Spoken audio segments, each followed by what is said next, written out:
Going in. And we're back with another episode of Keep It a Buck podcast. This your boy Coop. You can follow me at Coop_1988 on most platforms. It's your boy Keeks. You can follow me at GSFK860. That's the Game Speed page. That's free training in the community, so make sure you follow. We appreciate everybody who likes, shares, and subscribes. Thank you to everybody who tuned in to last episode with Mr. Ali Brown, head coach Shouts out of to my Warwick guy. High School in Newport News, Virginia. Thank you for coming on, bro.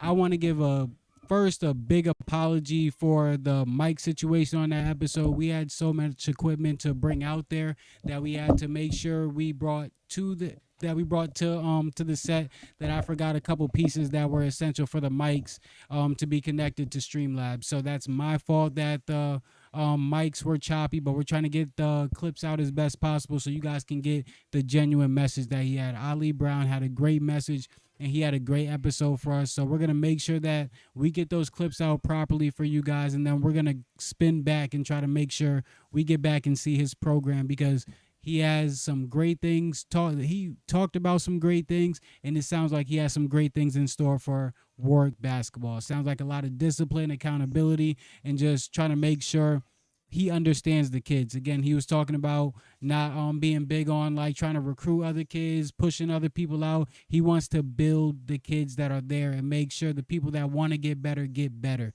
So I can definitely highly respect that. Shout out Coach Ali Brown. Thank you for coming on last week, bro. Shout out to my guy. Shoot, shout out.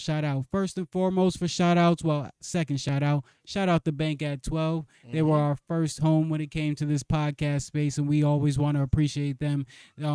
They are the only people that will be getting free promo with us because they gave us a home. So we want to always shout out them, but they will always get free promo with us. Be on the lookout for promotional packages coming. We do very good numbers and we get out to a lot of people. So we just want to make sure anybody that wants to do business with us and wants to get out to certain people, want to get out to people in the area or people nationwide, you guys can come through us if you guys want to help advertise. All right. Be on the lookout for that. And then, cool. You ready to start the day? Yes, sir. All right. First topic for the day. We had some very good basketball last night. The Fever and the Linx went down to the wire, and it was some stat sheet filling basketball. Olivia Miles freaking had 20 something points. 28. Yep. 20. Olivia Miles had 20 something points. Kelsey Mitchell had over 30. And this is all off the top of my head that I'm remembering. I'm not looking at no stats or nothing right now. Freaking Caitlin Clark had a double-double. No, I think Caitlin Clark had a triple-double. She had a triple-double? Well, she had let me double-check. Well, she had a 20-something point double-double or like a high 18. Triple-double. Yeah, Coop, you over here messing me up. I was on a roll, too. Everything I said was right. Nafisa Collier played well as well. Courtney Williams went off, had a 20-some ball, had like 28 herself. 27.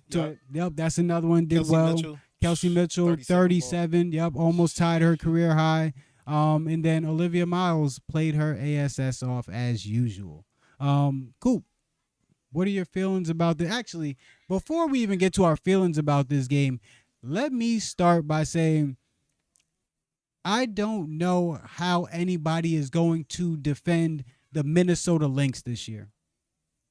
I do not know how anybody will defend them. You have McBride out there that nobody's really talking about much. She's having a very efficient year from the three-pointer right now. So if you do end up stopping one of these girls like Courtney Williams, Nafisa, or Olivia Miles, they're waiting to kick the ball to McBride, who's having a hell of a year at the three-point line. But again, Courtney Williams is coming into her own because, and I saw another analyst say this, don't want to take nothing from them, but I understand this as well from basketball. But taking Courtney Williams off the ball, she's a scorer, but they try to make her be a point guard because she has very good handle and she can get to the paint. She knows how to get paint touches and be able to kick. Not everybody does that very well. So Courtney Williams does that, but her being able to be taken off the ball by Olivia Miles, that allows her to be able to get buckets more. And now Olivia Miles and Courtney Williams are trading off playing the point guard, finding each other, allowing each other to be able to play while the defense is at a disadvantage.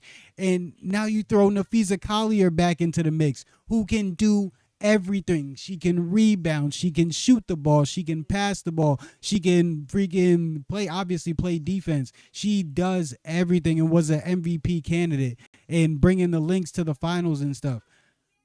Dog, how do you defend this? I literally saw the Fever last night, and Caitlin Clark didn't help one bit on this play. Olivia Miles goes to the rack, and Caitlin Clark is standing there like a statue. Doesn't even help basketball, doesn't even try to help or anything. And then I'm just sitting here like, yo, the Fever's defense really has to be that bad or they just have like no sense of defense if they're not helping. But then I'm thinking again, I'm like, hold up, these are WNBA players. This is professional basketball. Let me think again. Those girls, you have McBride sitting out there on that 3-point line. So it's just like, okay, I'm going to help over, and then instead of giving up a contested 2, I'm going to give up a wide open 3. So Caitlin Clark decides not to help over. Doesn't mean that she has to stand there like a statue. You can like show you're going to help over a little bit, but again, she has to still be able to play her other option out there. You literally have Nafisa Collier out there. You have Courtney Williams out there, and you have McBride out there all ready to be able to make a play after Olivia Miles is driving to the basket. Dog, what do you do with that as a defense? And then on the defensive end, the whole Minnesota Lynx team is playing defense. As soon as somebody gets beat, you have Nafisa Collier beating them to the basket, helping over, and then the other person's replacing right behind them. The defense is rotating. Everything that I was expecting to see from the Fever is what I was seeing from the Lynx defensively. So I want to give the Lynx credit for that defensively, for them doing it, but the Fever, you guys could have done it defensively too, but I do also see why they didn't do it as well. It's just like, okay, if I help over too much, this person initially is going to be open instead of making somebody make a tough contested layup over a big.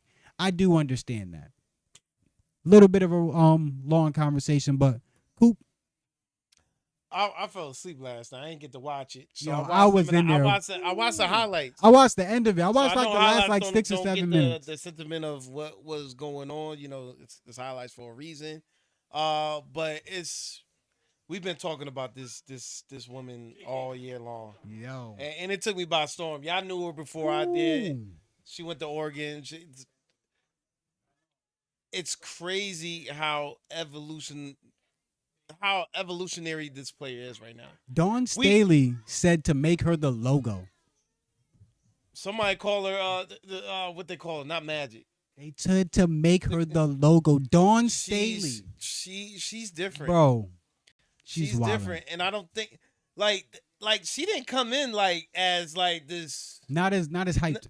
Not as hyped. No. Not as hyped as Caitlin Clark, not as hyped as, and it's not even just about Caitlin Clark. Not as hyped as Caitlin Clark, not as hyped as Paige, not as hyped as Angel Reese. Yep. She came in as people knew was going to be a very good player, and she wasn't even as hyped as AZ Fudd. But again, these people played it for great programs.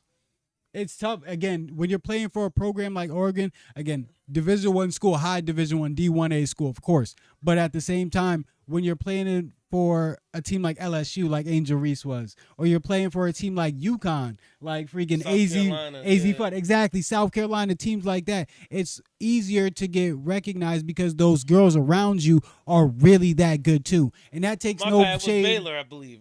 Was it Baylor or Oregon? It might have been Baylor. I think it was Baylor. Olivia Miles. We'll look that up real quick. It might have been go Baylor. Ahead, keep talking. But even then, Baylor, Oregon, in the Notre Dame, and then where she went. Oh, so TCU. She never. It was the green team.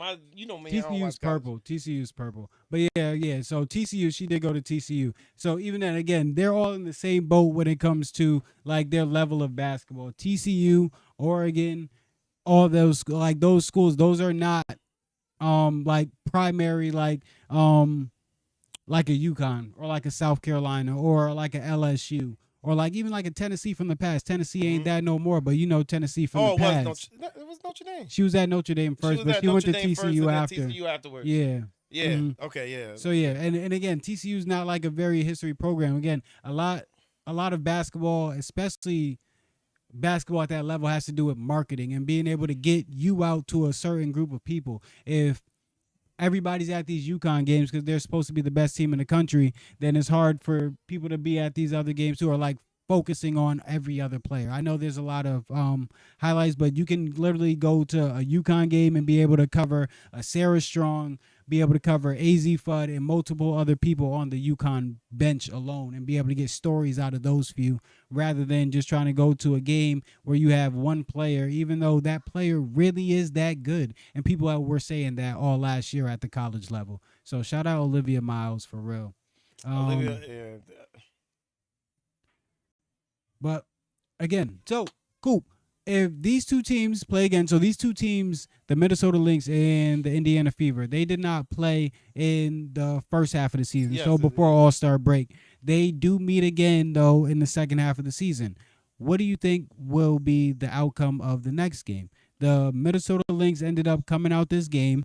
They ended up winning, and yeah, it was just it was down to the wire. It was down to the wire, but the Lynx, the two last games of the season. the Lynx ended, yeah, it was The a Lynx down and, to the wire game. And the Fever. Lynx ended up just pulling it out at the end, with sound defense and just making sure whoever was open got the ball. Olivia Miles is sitting there going to the rack, and they're not helping, so she's laying the ball up. If they do help, the ball is going somewhere else. It's like the Lynx are playing very simple basketball, but all their girls are in attack mode.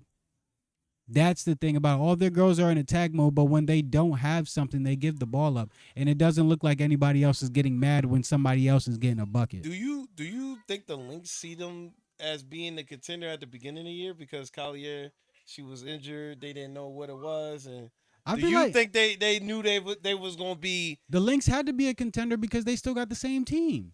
They still got the same But team. Collier, Well, they still got the same FIFA team. was a big part. Exactly, but Yeah. she came back from injury though. Like She 2 weeks ago, but that Exactly. to have this record, had this record already. only 6 losses. I understand that. I can see you trying to be in the hunt still with where. But you being in the hunt and being in the playoffs, no matter what, when you got a player like Nafisa Collier and the team around you like that, it doesn't matter. Like I felt like the Lynx were gonna be good as soon as Nafisa got back, no matter what. But having Olivia Miles come in here and wild out, I didn't expect that. But it just makes the Lynx that much better. But I expected this from the Lynx. I thought the Lynx were gonna be good because they were good right before Nafisa Collier got hurt.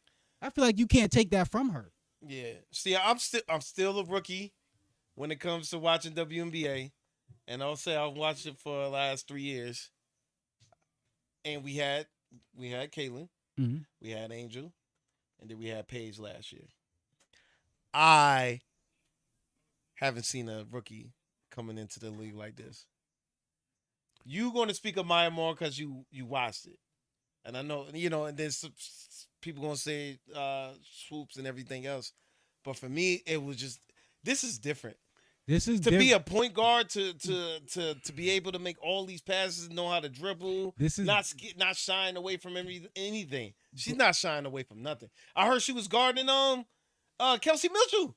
Yes. Why is she And going? shout out Olivia Miles for being a class act. They asked her a question about how it was to be playing against Caitlin Clark, and Olivia Miles comes out and says, "Well, my coming to the league moment was me playing against Kelsey Mitchell because Kelsey Mitchell just gave her 37. Oof. Kelsey Mitchell gave her 37, but there was no back down from her. Yeah, that's what no I'm back saying. down from her, and she was going to still play defense till the end of the game to try to win the game. And I at like the her end of the style. day, the Lynx won the game. So 37 or not, shoot, Olivia Miles won out. I like her style. Shout out Olivia Miles. Shout out both teams because both rosters of players played well and put up stats. I think the Fever could have been better on defense. I do think that, especially down the stretch, the Fever could have been better on defense. Even if you do have like those threats on you outside to where it's tough, that means that you got to use your threats too, the Fever. If they're doing that, if they're playing good basketball and somebody's always open and they're using that to their advantage, that means the Fever need to do the same thing. The Fever have the same type of team setup. Like I know people don't talk about like people talk about her in like a sense of like being a bully, but whatchamacallit was leading the league in 3-point percentage at one time. What's her name? The Alyssa Thomas. no, from the Fever. Why can I not think of her name? The girl who's always defending Caitlin Clark. Um Oh, you Sophie saw Cunningham. Sophie I Cunningham. want to ask you. Sophie Cunningham is a freaking. Sophie Cunningham is supposed to be not one of their scorers on there. But if she's leading the league in 3-point percentage, that means that when you do give her the ball, she gonna hit it. So that means swing her the ball, let her take a few threes. Same thing with like Kelsey Mitchell. I know Kelsey Mitchell did go off. Good. Boom. Aaliyah Boston. Boom. All you guys should be getting the ball and be getting it in rhythm though. It's tough. It's tough for Caitlin Clark to be their point guard and try to be their like highest bucket getter. That's why last night she ended up getting 10 assists. 10 assists and then ended up 19 points. 18 or 19 points. And then Kelsey Mitchell ended up going off for 37. And it's just like that is a good game. That's what the team should look like. That's what it should look like. But Kelsey Mitchell's not going to go off for 37 every night. But who's going to get Caitlin Clark the ball when she needs it? That's the thing about the Linx that make them so good. Courtney Williams, if Olivia Miles has the ball, Courtney Williams can be able to play with the defense at a disadvantage because Olivia Miles is attacking. And it's going to be vice versa. Is Kelsey Mitchell doing that same thing vice versa for Caitlin Clark? I don't think it should be Kelsey Mitchell. I think it should be. Who? I think they should adopt the system of New York Knicks. Well, giving it to Aaliyah Boston. I think Aaliyah Boston needs to. And I think that can be. I think that can happen. I think that high screen, saying search for the ball because Aaliyah Boston can't pass the ball. Mm-hmm. I think they should adopt that system more than Kelsey Mitchell because Kelsey Mitchell is too much of a bucket to try to find people. But I think Aaliyah Boston, and I think they need to add that to a repertoire because I believe Kelsey she Mitchell, can do that. I think Aaliyah Boston will fit better to be able to allow Caitlin Clark to come off the ball more. So now again, and I agree with That's that. why. Yeah, I do. Honestly, I do like that sentiment. I do agree with that. Somebody just has to do it. Yeah. Somebody just has to do it. So again, Caitlin Clark is not saying that she's like the end all be all savior for them, but if she's coming down and creating for other people and she's supposed to be your second leading scorer after Kelsey Mitchell, because Kelsey Mitchell does average more than her. If she's supposed to be your second leading scorer after Kelsey Mitchell, somebody got to get her the ball. Somebody got to get her the ball. So somebody got to find a way, or somebody got to be able to get her the ball in a spot that she wants to get it. And it can't just be she has to come down and create for herself every time. I think Caitlin has a great team. I think they have everything that it needs for that team to be great. Me personally. I don't think it's nothing else that needs to be added to this team. I don't think it's a different person. I think it's the way the roles are played. Oh, just like you were talking about with like Aaliyah Boston and coming up to play that like point forward like Cat. Like so I agree with that. Would you blame coaching? What would you blame? I wouldn't blame. I mean, there has to be a little bit of everything, right? It has to be a little bit of coaching because the coach gives you your game plan or is supposed to. But then it's a thing like of having a superstar like Caitlin Clark and having the LeBron effect. Iman Shumpert has been coming out and saying LeBron saying F what the coach is saying, and we gonna play this way so that I can preserve my body for the playoffs and stuff. Caitlin Clark can be saying the same thing, like, well, shit, I'm not going off all these screens. I need to preserve my body. I need to score this amount of points. This much money, this amount of money being invested into me. So I need to preserve my body. My body is more important than yours. She could really be on that type of time. So who knows if it's a coaching problem or if it's a Caitlin Clark system problem. I don't think either way. I don't think her. It's tough, but it's tough for me to say. It's tough for me to say it's a coaching problem when the coach had a lot of success in Connecticut. That's what I'm saying. That coach had a lot of success in Connecticut, and people were calling her one of the best coaches in the WNBA. And now she goes down there with Caitlin Clark and the Indiana Fever, and now it's an issue. I feel like with more studs, it should be easier to coach. But sometimes we see, does Caitlin Clark want to be coached?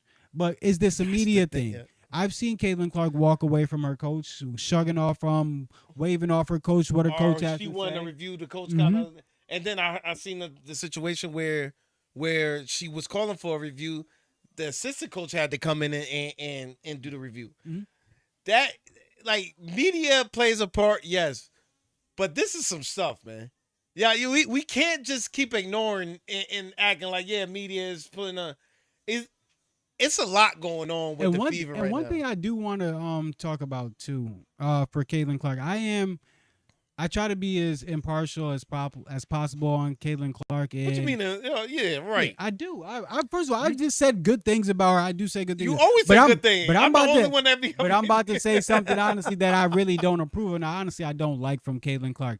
I cannot stand the way Caitlin Clark is allowed to talk to refs. I cannot stand it, and this should not be acceptable. If another player or other players are sitting here in refs' faces, yelling at refs, pointing at refs, cursing at refs, demanding them to do certain things, you guys are going to say that they're out of control. You guys are going to say that they shouldn't be talking to refs like that, or they should be teched up or thrown out the game. She should not be able to do it either. They sore If they're losers, supposed to be yeah. exactly, if they're supposed to be the refs have a certain amount of respect. The refs have a certain amount of, you can't say anything to them because they're the refs. It should be the same all across the board. And Caitlin Clark should be teched up for the way she talks to refs. And she's not teched up enough for the way she talks to refs. And it's not okay, especially with how big of a spotlight she has. And again, it's not that it's not okay on her end, right? Because she's going to do what she's allowed to do. Just like anybody, you're going to do what somebody allows you to do. But it's on the system to correct it. If the system or the league or the officials are not correcting it or letting them get away with it, then Caitlin Clark's going to keep doing the same thing. So I can't even blame her. I just don't think that it's right, and it needs to be put in place by the system, by the officiating, by the refs, by the WNBA. That's what it needs to be done by. So This is not a Caitlin Clark problem, though. But at the same time, she don't need to be talking to refs the way she does. So I got a question for you, like these are the fans. The fans saying she needs to do that because she's not being protected. What do you say to these fans? If you go in again, I feel like there's a microscope on her. There's how many cameras are there in a WNBA arena, right? Who knows? But there's a whole bunch of them. You can angle and make anything look like somebody's getting beat up, or put on this specific camera to make it seem like this person's getting pushed around. Again, I'm going to go back to my same sentiment. The WNBA is a very physical sport because it's a professional sport, regardless if they're women or not. It's very physical. So Caitlin Clark is getting pushed around. I do agree with you guys, but so are these other girls. These other girls are getting pushed around and bumped and all that stuff too. And it's not just sweet out here. Everybody's getting it. Everybody gets it.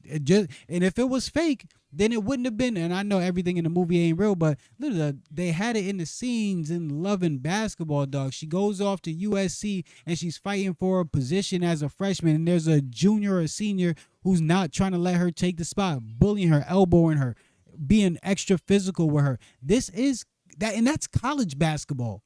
This is WNBA basketball. It's going to be physical. It's a professional sport. These are the biggest, strongest, fastest girls in this sport in the world. It's going to be physical. These girls are going to get hurt. And when you're moving that fast, people get hurt. Because they call them like for last game, per se, when Olivia Miles went to the rack. Mm-hmm.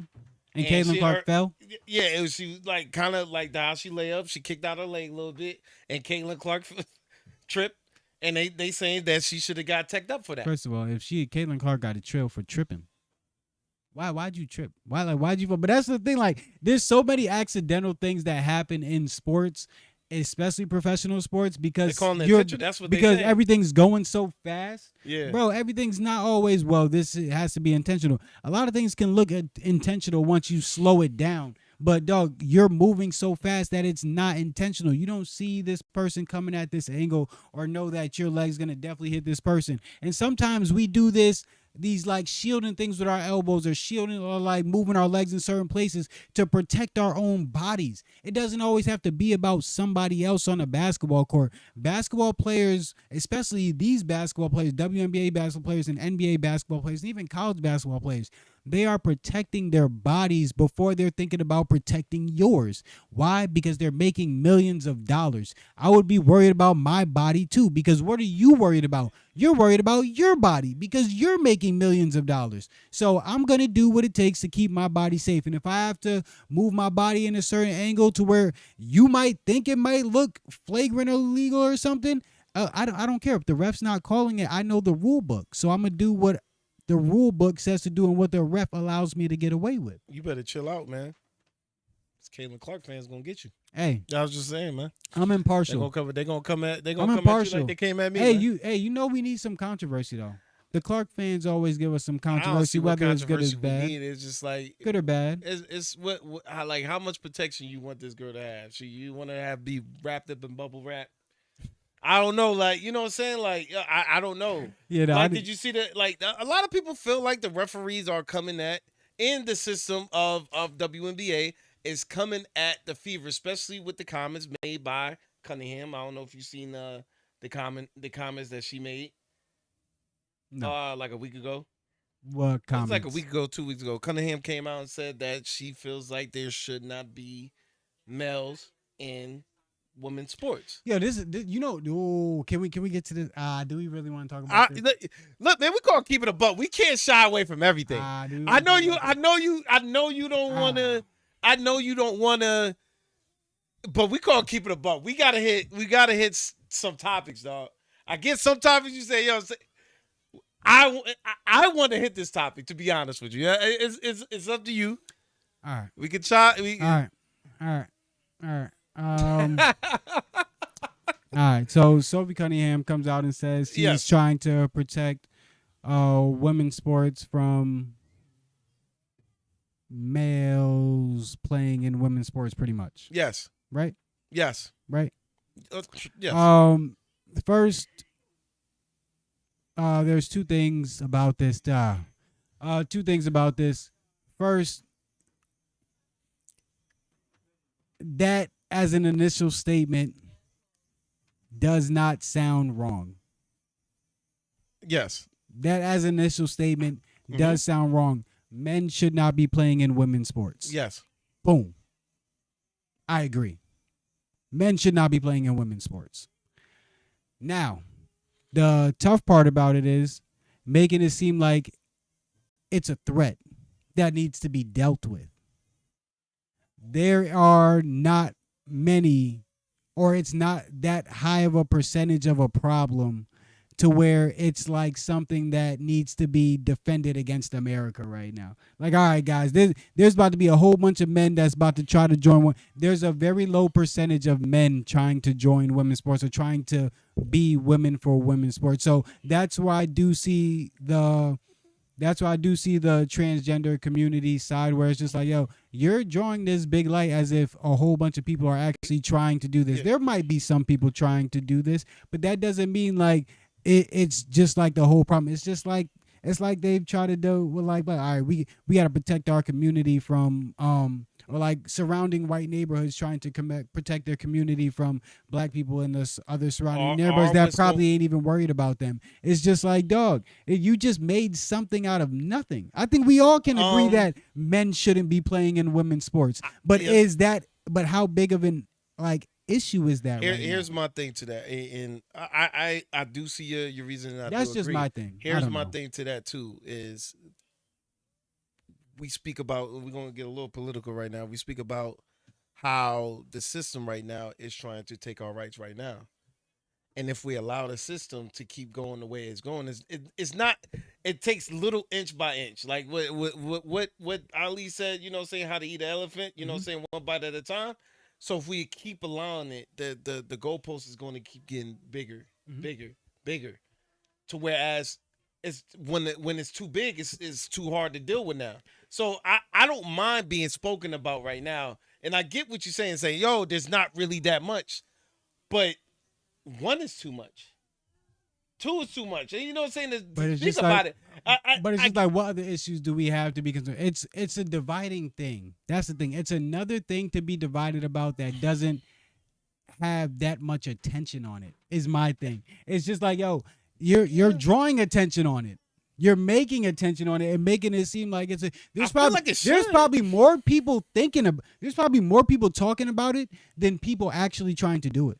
Now, what I don't respect is where these now there is a certain Don't skip over that though. What? There's probably more people talking about Sophie Cunningham's Yes. comments than people actually trying to play women's sports. Then the number of men actually trying to play women's sports, there's less men than the people talking about the conversation. I bet you there's more people talking about the conversation than actual men trying to play women's sports. So that means that is not that big of an issue because it's a I don't mind the awareness. It's a fallacy. Yeah, I don't mind the awareness of what I'm trying to say. What I do not like is there's a certain group that is trying to label these women as men. That's the ones I disagree with. You know what I'm saying? It's been so long. Like it like I'm not gonna name the women that they try to say is men and stuff like that. That's the ones I'm like, yo, come on now. So you leaving it at that? Cause We gonna leave it at that. Cause you We can leave it at that. Cause you sound like you got some stuff you don't want to say, but you want to say. Hey, you say what you want to say, Coop. Cause you done took it there already. So whatever you want to say is what you want to say, and I'm gonna follow up. Just know you brought this up. And whatever political answer I get to or non-political correct answer I get to, just know this is your fault, Coop. I just want to No, leave it at you this, got me honey. started. Okay, no. Here's the Dad, thing. mom in the background. I know y'all in the background. Hey, No, yo, Coop got me started. No, here's the thing. I just wanted to leave it at what Cunningham is saying. I agree with you on the fact that saying I don't think it's a bigger deal to be spoken about. You're bringing attention to something. It That's divides not really from out more there. issues. It divides from more issues. First of all, we're talking like, let's get one thing straight. We go and say, I'm trying to protect these young girls from something that's not really happening, instead of bringing up something that is happening, like at like a higher rate. I bet you there's more people found in the Epstein files than people that are trying to become in women's sports, than men trying to be in women's sports. And this is Coop's fault. This is Coop's fault. Go right. This is Coop's fault. Rock on, good brother. This is Coop's fault. I know. Like I said, I agree with your sentiment, but I just looking at the flip side of it from our culture standpoint, and when I'm seeing that certain human rights and certain things is being taken away from us little by little, I can't say to somebody, "Oh, it's not that big of a deal," because not too much people is being affected by it. That's the reason. That's what standpoint I'm coming from. Because I completely agree. yes, with I that. still say something because it's these moments that got us into the bigger moments. I so agree why with that. not try to step on But it then now? you also got the transgender community that's just like, yo, why you making it seem like this is like we try and take over your, like what we do? You got a whole bunch of the transgender community that is just like, yo, most of us not even trying to go and play like your sports and stuff, or trying to be like males trying to be in the joint, trying to be in the sport. So you're making it an attack on the community. I get you. That's the thing. When you say I'm trying to protect from this, that means that there's an attack. You can't protect against something that's not an attack. So what is the attack? The attack is that there's a couple people trying to do it. If that's an attack, cool. You deal with it. If it's not a mass of something, then it's not a full-fledged attack. That's my thing. It That's cuts my by thing. 1,000. Death by 1,000 cuts. Sometimes that's what I'm saying. The little small things can infiltrate and make it to big things. That's where I'm coming from with it in regards to that. So I understand. That's all I'm trying to say. But I definitely get what you're saying too. I definitely get what you're saying too. And I could definitely, I definitely do agree. It just, as soon as there's an issue that gets brought up, it's just like, I bet this issue has to be dealt with here now, and it's a very big issue that needs to be dealt with but that's how we stay where we are. Because as soon as there's a new issue, we feel like we need to go deal with it before we finish dealing with the last issue. But I'm gonna leave that there. I'm proud of you, Khalid. I'm I'm proud because you. I'm gonna stay there.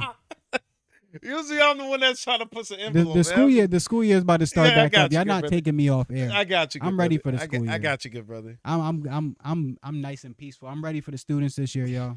I'm nice and peaceful. Y'all not taking me off air. I'm not cursing. None of that. Got you, good brother. None of that. So did you want to move on to Yes, we can move on to the next topic for the NFL? day. Top 5 NFL QBs this year. ESPN. You want me to give you ESPN, and then you could give. And Yep, then we can you say can what give me ESPNs, So and then I got ESPN mine. came out with theirs for the upcoming season. Number 1, Josh Allen. Of course, Number 2, right? Patrick Mahomes. Number 3, Matthew Stafford. Number 4, Joe Burrow.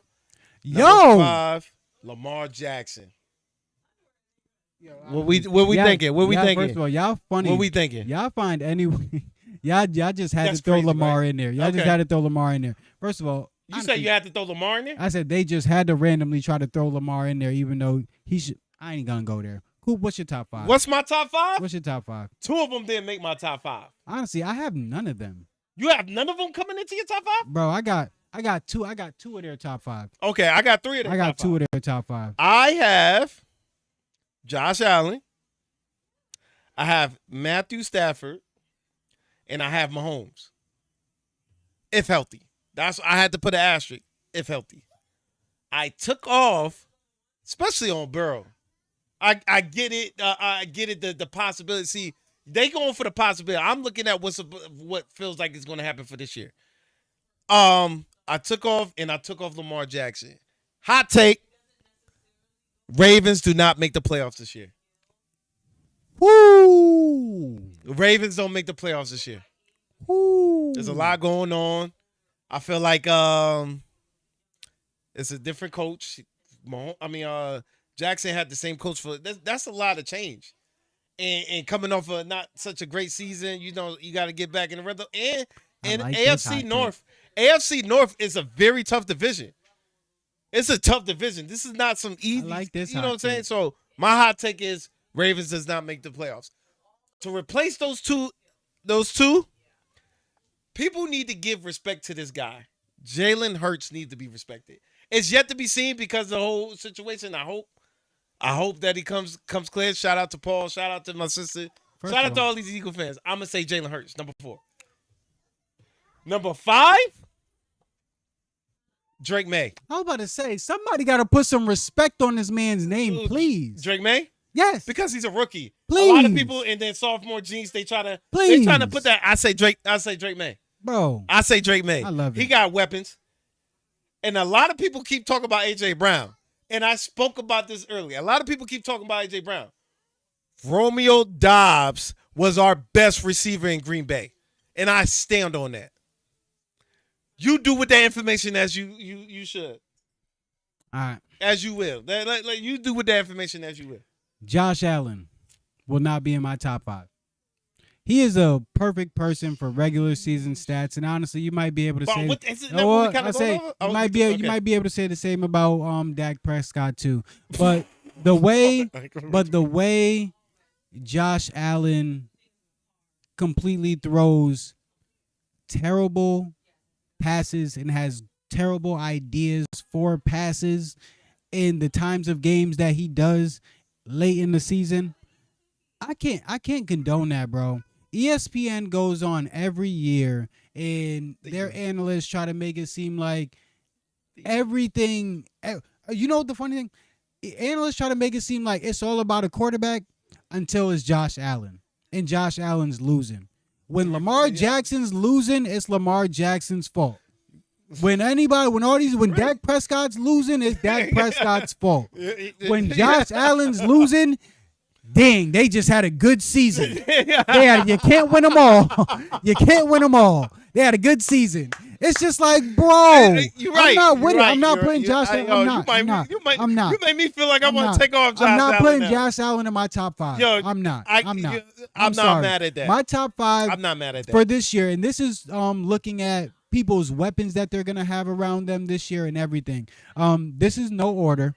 I have Drake May, I have Dak Prescott, I have Dart, I have Lamar Jackson, and then I have either Matthew Stafford or Patrick Mahomes.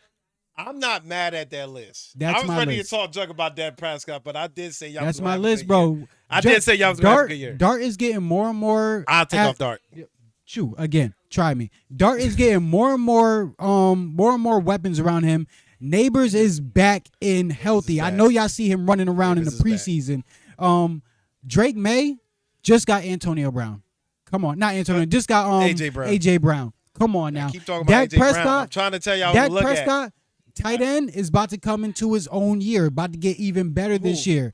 The Dak Prescott's tight end, Ferguson, about to get even better this year. But also, we still got our two main target receivers. I don't even call them like 1A, 1B. Our two, both 1A receivers. I don't even got to pick one. You got Pickens and we got CD. And then you got Lamar Jackson, who's just Lamar Jackson. I don't care. He's a system person. He's going to do well, in my opinion. In my opinion, he's the type of person that you build a system around him. No matter what coach, he's still going to have a good season. I do kind of disagree with you on that. Okay. But I do think it's a possibility. I do like the take on the fact that you have a new coach. You have a new system. You have all this new things put around Lamar Jackson when he's had these teams that were really designed to win. He's had some really good teams and coaches. So I do understand why you think Lamar Jackson might have an off season. So honestly, I'm gonna put Stafford at 4.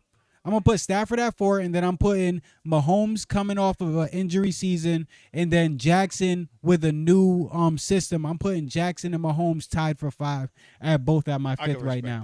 That's gonna be my 5th. But I got Dak Prescott was that number 6 about to creep in there for me. I feel that. Dak Prescott was that number 6. I can respect it. But these boys got weapons. Me personally, the top I think the 3 that I named, the weapons that they got around them, bro. I just don't trust Dart too much yet. Ooh, I don't trust Dart yet. You don't gotta trust him, bro. He got weapons. Everything gonna be open. He got running backs. He got receivers, bro. He got OBJ coming back. Come on, dog. That's a sleeper too. People sleeping on OBJ coming back. I think the Giants. People sleeping on OBJ coming back. I'm telling y'all.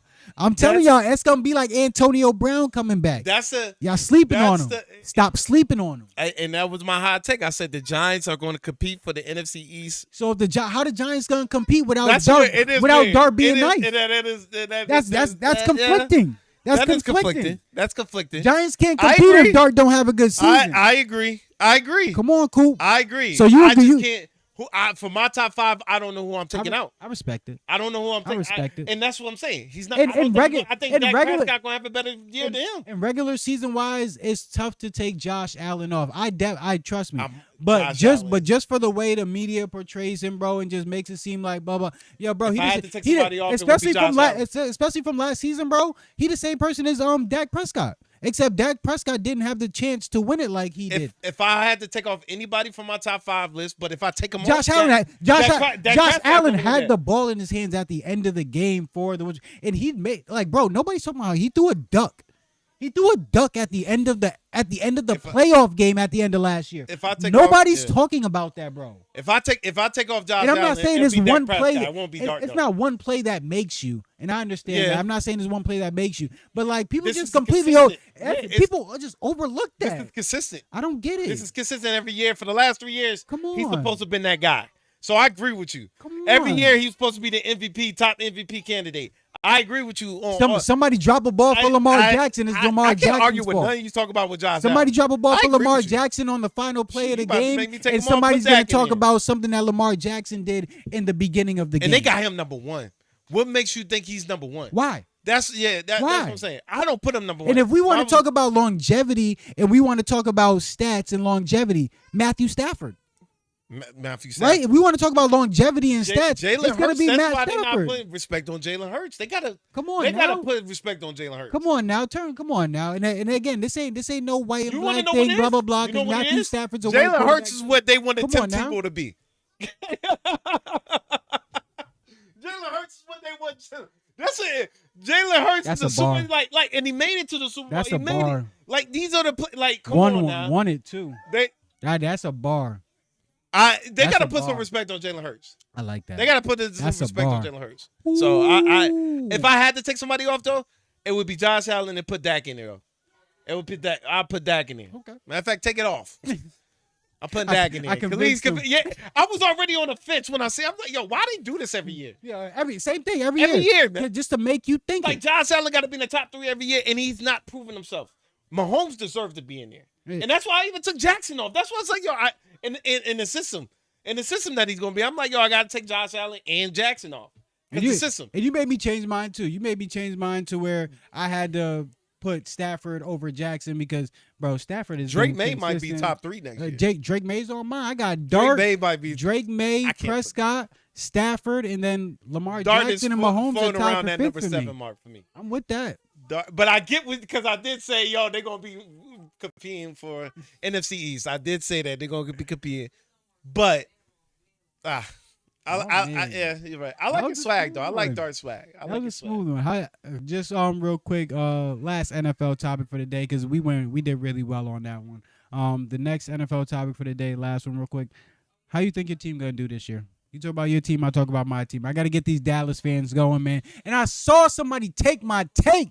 I'm tired of y'all taking my takes. Y'all ESPN analysts, stop taking my takes. Somebody came out and said, and this really got me tight. Somebody came out and said, well, the Cowboys could win the championship now because the Knicks won it.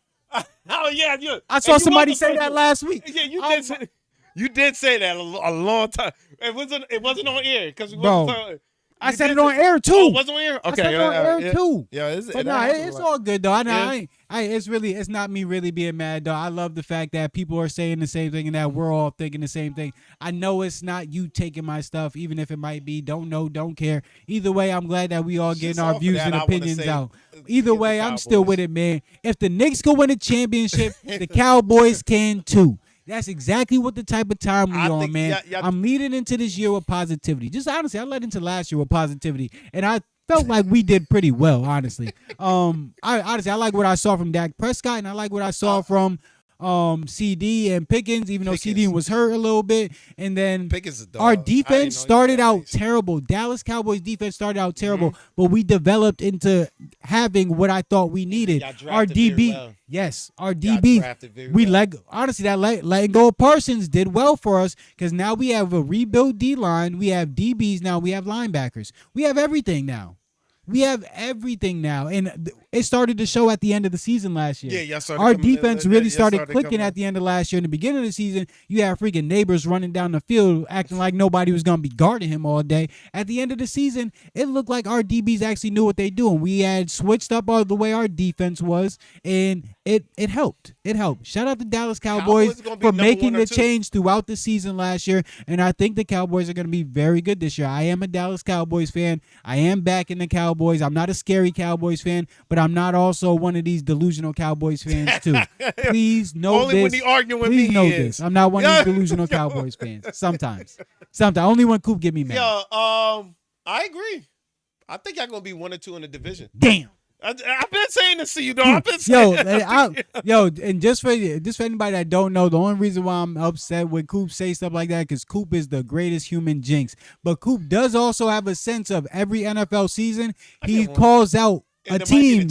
He calls out a team that wasn't too good the year before that is gonna be good the next year, and I'm hoping this. That was good. I hope that was decent. That was fire. Our offense was really good, but if you can't stop shit, bro, that shit don't matter. Our offense was really good, but we started towards the end of the year. But that's what I'm saying though. We were a team that wasn't really that good. So maybe this year we could 1 or 2. Maybe the Coop jinx might work in our favor this year for the Dallas Cowboys. We hoping. You want me to be honest? You're Packers.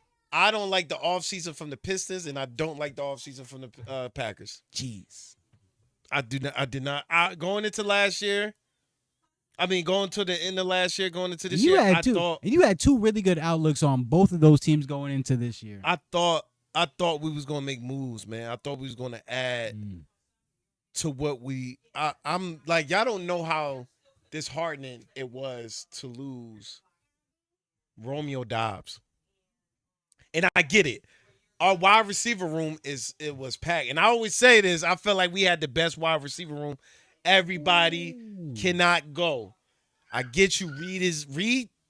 That's the thing. Reed. But that's the annoying thing about y'all wide receiver room too, bro. You guys have all these receivers when you guys could literally just be selling them for other pieces and other assets. I thought Christian Watson was going to be the one that was going to, and I would have been. And they're really that good. And that's the thing about your receivers. It's like, the guys that are sitting and not getting as much stats and stuff, it's hard to sell them. It's hard to sell them for something that you actually want.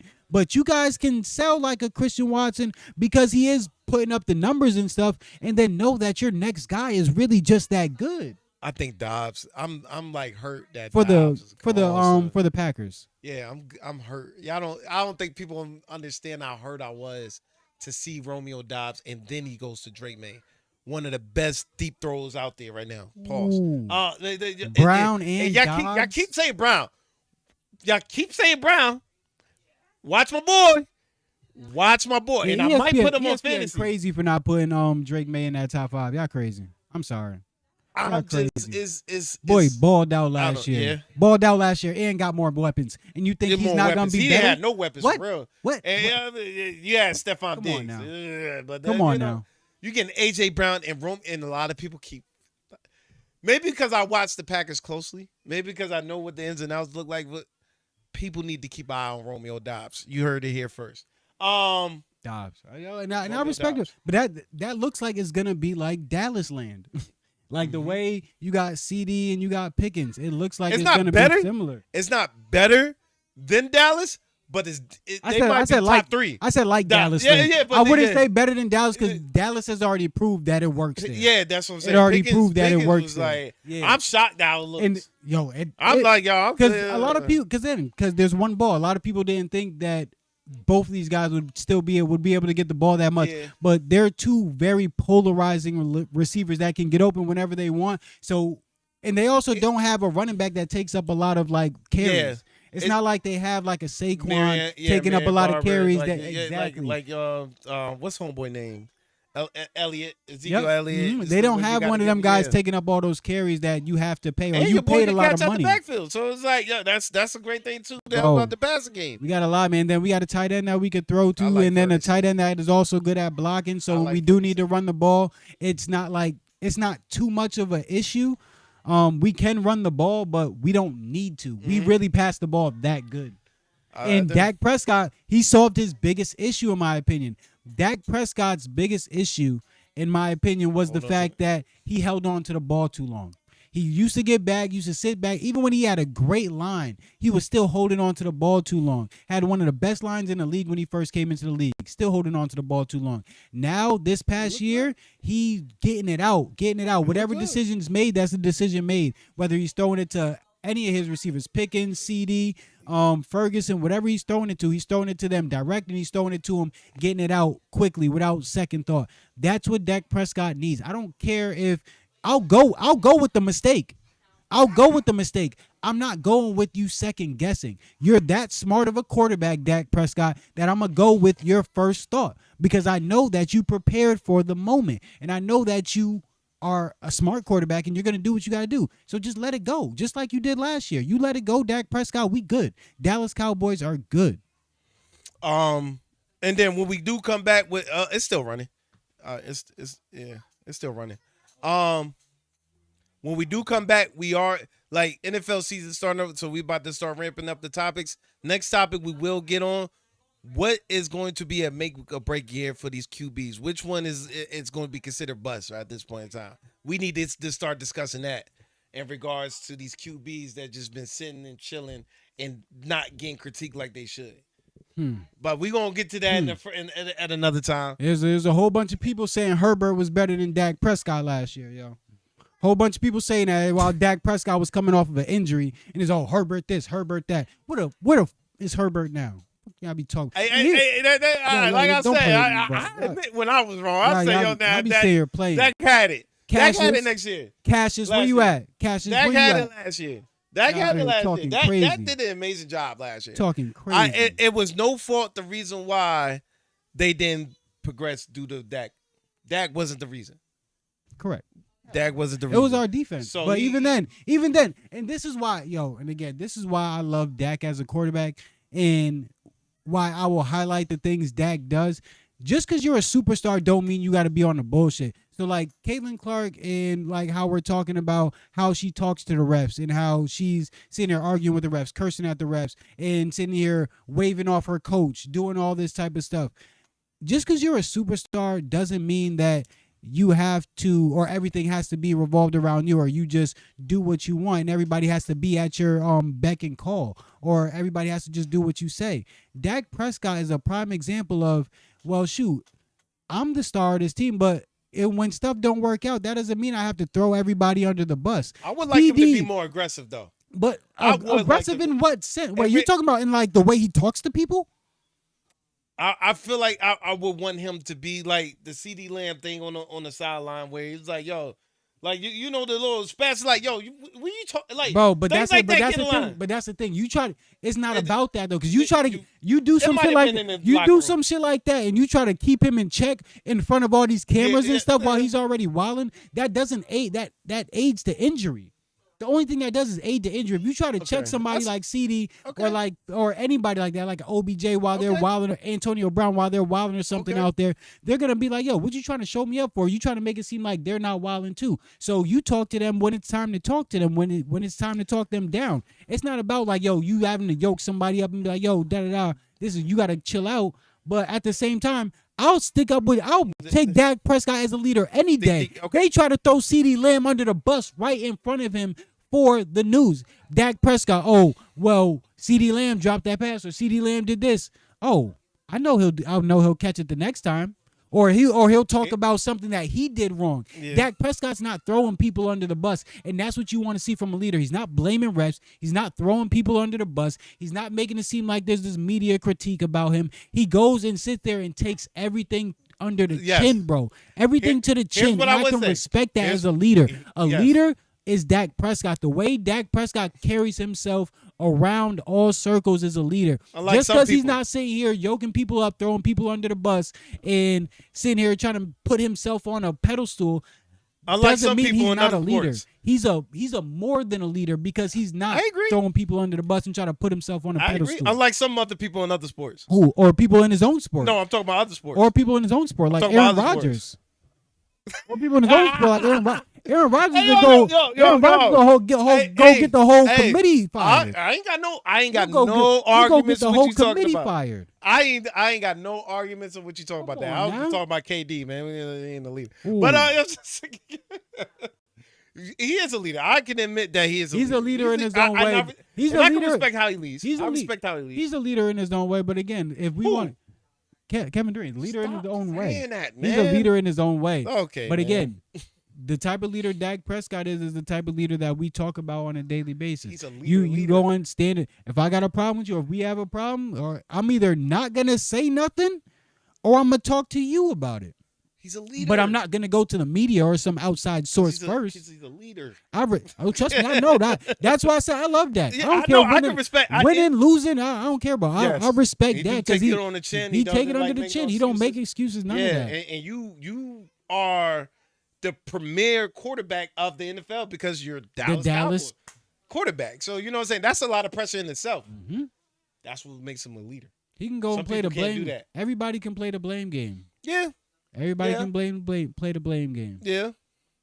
All right, so that was a good one. Good NFL for the day. We ain't been on NFL in a minute. I'm glad we got back to it. Last topic of the day. The starting five for the 76ers. What is that going to look like? And what is LeBron's position going to be for the 76ers? They already speaking of saying point guard. They say that everywhere. Yeah. But just imagine this. You already know how fast Maxey is with the ball. So just imagine how fast he is without the ball. Just let him be, just him being able to get out and LeBron just throwing the ball. Can hit those full court pass. That's dangerous. Him and JB. That's dangerous. Edgecombe. That's dangerous.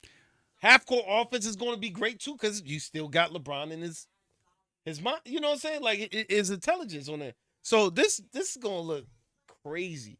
It's gonna look nuts of what's about to happen. So, does everybody start? Does Edgecombe, Brown, LeBron, Maxey, why won't you start? Embiid? Why won't you start? And we talked off course. This is gonna be the question. Do you start Edgecombe? And it's not. You have to start Edgecombe. Why? For I him think to be the fifth option. you're the if you- fifth you're the fifth option on the court rather than coming in with the second unit and being the number one option with the second unit, or being the number 2 or 3 option when a couple of them come to the bench. It makes it easier. I don't think Edgecombe needs to start. I think Edgecombe needs to come in and play that Jordan Poole role. Jordan Poole went dumb. And he went and got a nice contract after. But that's he went and got that's- signed to you- Washington you- for some you- good money but, after. You gotta look at because he went and played that circumstances role. What happened. It's the circumstance. What are you going to do about it? You're going to go play fifth fiddle, or you're going to go play second or third? Certain circumstances, Pooh didn't come in at being the second option, being that good, coming off a good year as a But rookie. who do you move over? What you Because mean? everybody can't get 20. Oh, nah, you can't get over nobody. Exactly. about So that. everybody No, can't. I get So you. what? So I get so you. you diminish your role in Edgecombe and say, okay, I'll get That's gonna 8. hurt. I'll get 8 points. That's And gotta again, hurt. there's 8 points in the NBA. That's good. Don't trust me. That's He no averaged slack to 16 that. last year. But you're gonna get 8 points because you're starting, and LeBron needs to get his 20. I don't give what nobody said. gonna average about LeBron 16, needs 17. LeBron needs to You get think his 20? LeBron needs to get his 20 for his career stats. I need y'all to understand this. LeBron needs to get his 20 for his career stats, and he's going to. But also, that's 5 points a quarter from LeBron. And LeBron can have an efficient 20-point game, a very efficient 20-point game to where Jaylen Brown are doing all this stuff, or the Jaylen Brown and Tyrese Maxey are slashing and stuff, and then LeBron is coming to clean the boards, and LeBron's getting a whole bunch of like putbacks or like easy backdoor cuts or something. LeBron can do that and go and get 20 points, 5 points a quarter in a 12-minute quarter game. 12 minutes. 12 minutes in a quarter. No, I look. And LeBron can get 5 points a quarter, but it's just gonna be is Edgecombe gonna be that person? It's like who's gonna be okay with taking the fall? I want to speak. I agree with what you're saying, but I'm just thinking of a player like, yo, I just came into the. I'm a rookie. Last year, I led off the year. Ended off the year on a great run. I'm most likely probably gonna be second option. This is pre LeBron, pre Jaylen Brown. Now you see two premium but even ballers. then, you weren't gonna be the second option. Next year, No, he wasn't. I feel like he was. He still wasn't the second. Well, he's gonna go over Tyrese Maxey. Embiid is still the most dominant person in the league. I think Embiid. Embiid is we Shaq. was already talking about Embiid this. is Shaq with a jump I shot. thought Embiid was about to should have been. Embiid is Shaq with a jump shot, bro. When Embiid Yeah. has that ball, he puts his shoulder Yeah, into you. black There's hole. nothing you can do Black about hole. that. Nothing you can do about that, bro. So again, he wasn't gonna be the same. There's no way he could be I the think second with his scorer. injuries, VJ Edgecombe would have been that. I think they would have changed. So the just dynamics. go to the second unit and do the same thing. You I cannot agree. Yeah. sit there in that As a player, starting how do you five do and that, think that Khalid? you're. What do you mean, bro? You have to, because you I get can't. what you're That's saying. the I get what circumstance you're that's been saying. given to you. If you want to make it seem like you're a team player and you're gonna do whatever you can for the team, but still be efficient and still be like get the numbers you want, he needs to go to the second unit and But he as- needs to come off the bench because he's not gonna average 18, 16, 20 started. He's But not. as a player's He's mental, not. how do you think that interrupts him even coming off the bench now? How do you What do say you- I started this much minutes, I got these much minutes, I got this many points, I got these many Jordan touches? Poole started some games. That was Jordan Poole has after- started before. After his stardom came. But we're No, talking about- not even. Jordan This- Poole's stardom came while people were getting hurt throughout that Yeah, season, and he was Edgecombe sitting there it going wasn't off for due to that. 30. It and was stuff. due. He started. I think he started from the beginning. Basically, I think he missed maybe 5 to 10 games. And at that's the cool, beginning. Like, bro. it wasn't like, oh, I started at the half. Like, And again, so who do you move though? Again, I understand where you're coming from, where you say like, how do I turn myself down? It's not about turning you. Do you want to win a championship? If not, sit on the fucking bench. Oh, no, I've been doing good without cursing. Do you want to win a championship? If not, sit on the bench. that's hard. Sit on the bench, because bro, what do you want? What do you want everybody else to I do? agree Or with or that. or take the 8 points, or take the 8 points while you're starting, because somebody got to be a glue guy. Somebody has to be a glue guy. No, you can't have 5 people on the court that are all scorers and everybody could be a scorer, but somebody has to take the role of being the glue guy. The Golden State Warriors were so good because somebody took the role of being the glue guy. That Draymond took the role of being the glue guy. The New York Knicks this year was so good because Cat took a step back from scoring certain games and ran that point forward. The New York Knicks were so good this year because they had Anunoby who could do everything. Wait, let me finish. Anunoby could do everything. Everything. He could rebound. He could pass the ball. He could slash. He could shoot the three-pointer. He could guard your best defender. He could box out your big man. And they had him being the glue guy. And then whenever he had an opportunity to go, he's going. Bro, that might have to be an edge come this year to where you have to be a glue. But dog, that I'm about to just sit here and just score the buckets and stuff. If you want to score buckets, you have to go to the second unit edge come. If edge come wants to just be a bucket getter, he needs to go to the second unit. Telling all these veterans that they need to go be glue guys after they've proven years and 10 plus years, honestly. Besides Maxey, they've all been getting buckets for 10 plus years, bro. Besides Maxey, they all been getting buckets, averaging close to 20 or over 20 for 10 plus years, bro. And Maxey's bringing in like 5 or 6 years now, averaging close to 20. So, bro, somebody's got to give. Go to the second unit edge come, and then after, you can get yours. You can get yours in the second unit or be the glue guy in the first unit. One of the two. One of the two. But it's not like, okay, I'm going to just move. One of these guys got to win. I'm not saying that's Edgecombe's mentality. But there's a lot of people who are making it seem like Edgecombe can't get out of that mindset. He's a hooper. He's a hooper. I think Edgecombe will adjust to whatever situation they throw at him. If he needs to be the glue guy and he wants to be that position, I think he'll accept it. I think he'll do well at it. If he needs to be the sixth man and needs to be the Jordan Poole coming off the bench just to give buckets, I think he'll excel at that too. Whatever position he accepts is the position he'll do well at. So yeah, I didn't want to interrupt, but I wanted to get at some of these TikTok like statements and things like that. Somebody said this might be Bron's worst year statistically, and I kind of shared that sentiment. Shout out to Alfred. Tough. I think that it will be around 16 to 17 points. I think LeBron legacy. LeBron going to average close to a triple-double this year. No, and that's the thing. And if it's 16 to 17 points, he's going to average 16 to 17 points while either close to averaging or averaging a triple-double, bro. No, that's exactly what's going to happen. If it's 16 to 17, LeBron's going to go in and snag 10 rebounds and get 10 assists. Because LeBron from this year, bro, oh my gosh. LeBron having the team that he has this year and doing what he did and doing what he did last year, LeBron was bringing the ball up the court and getting to the middle of the paint and then watching everybody move around, trying to find open pieces and then finding open pieces.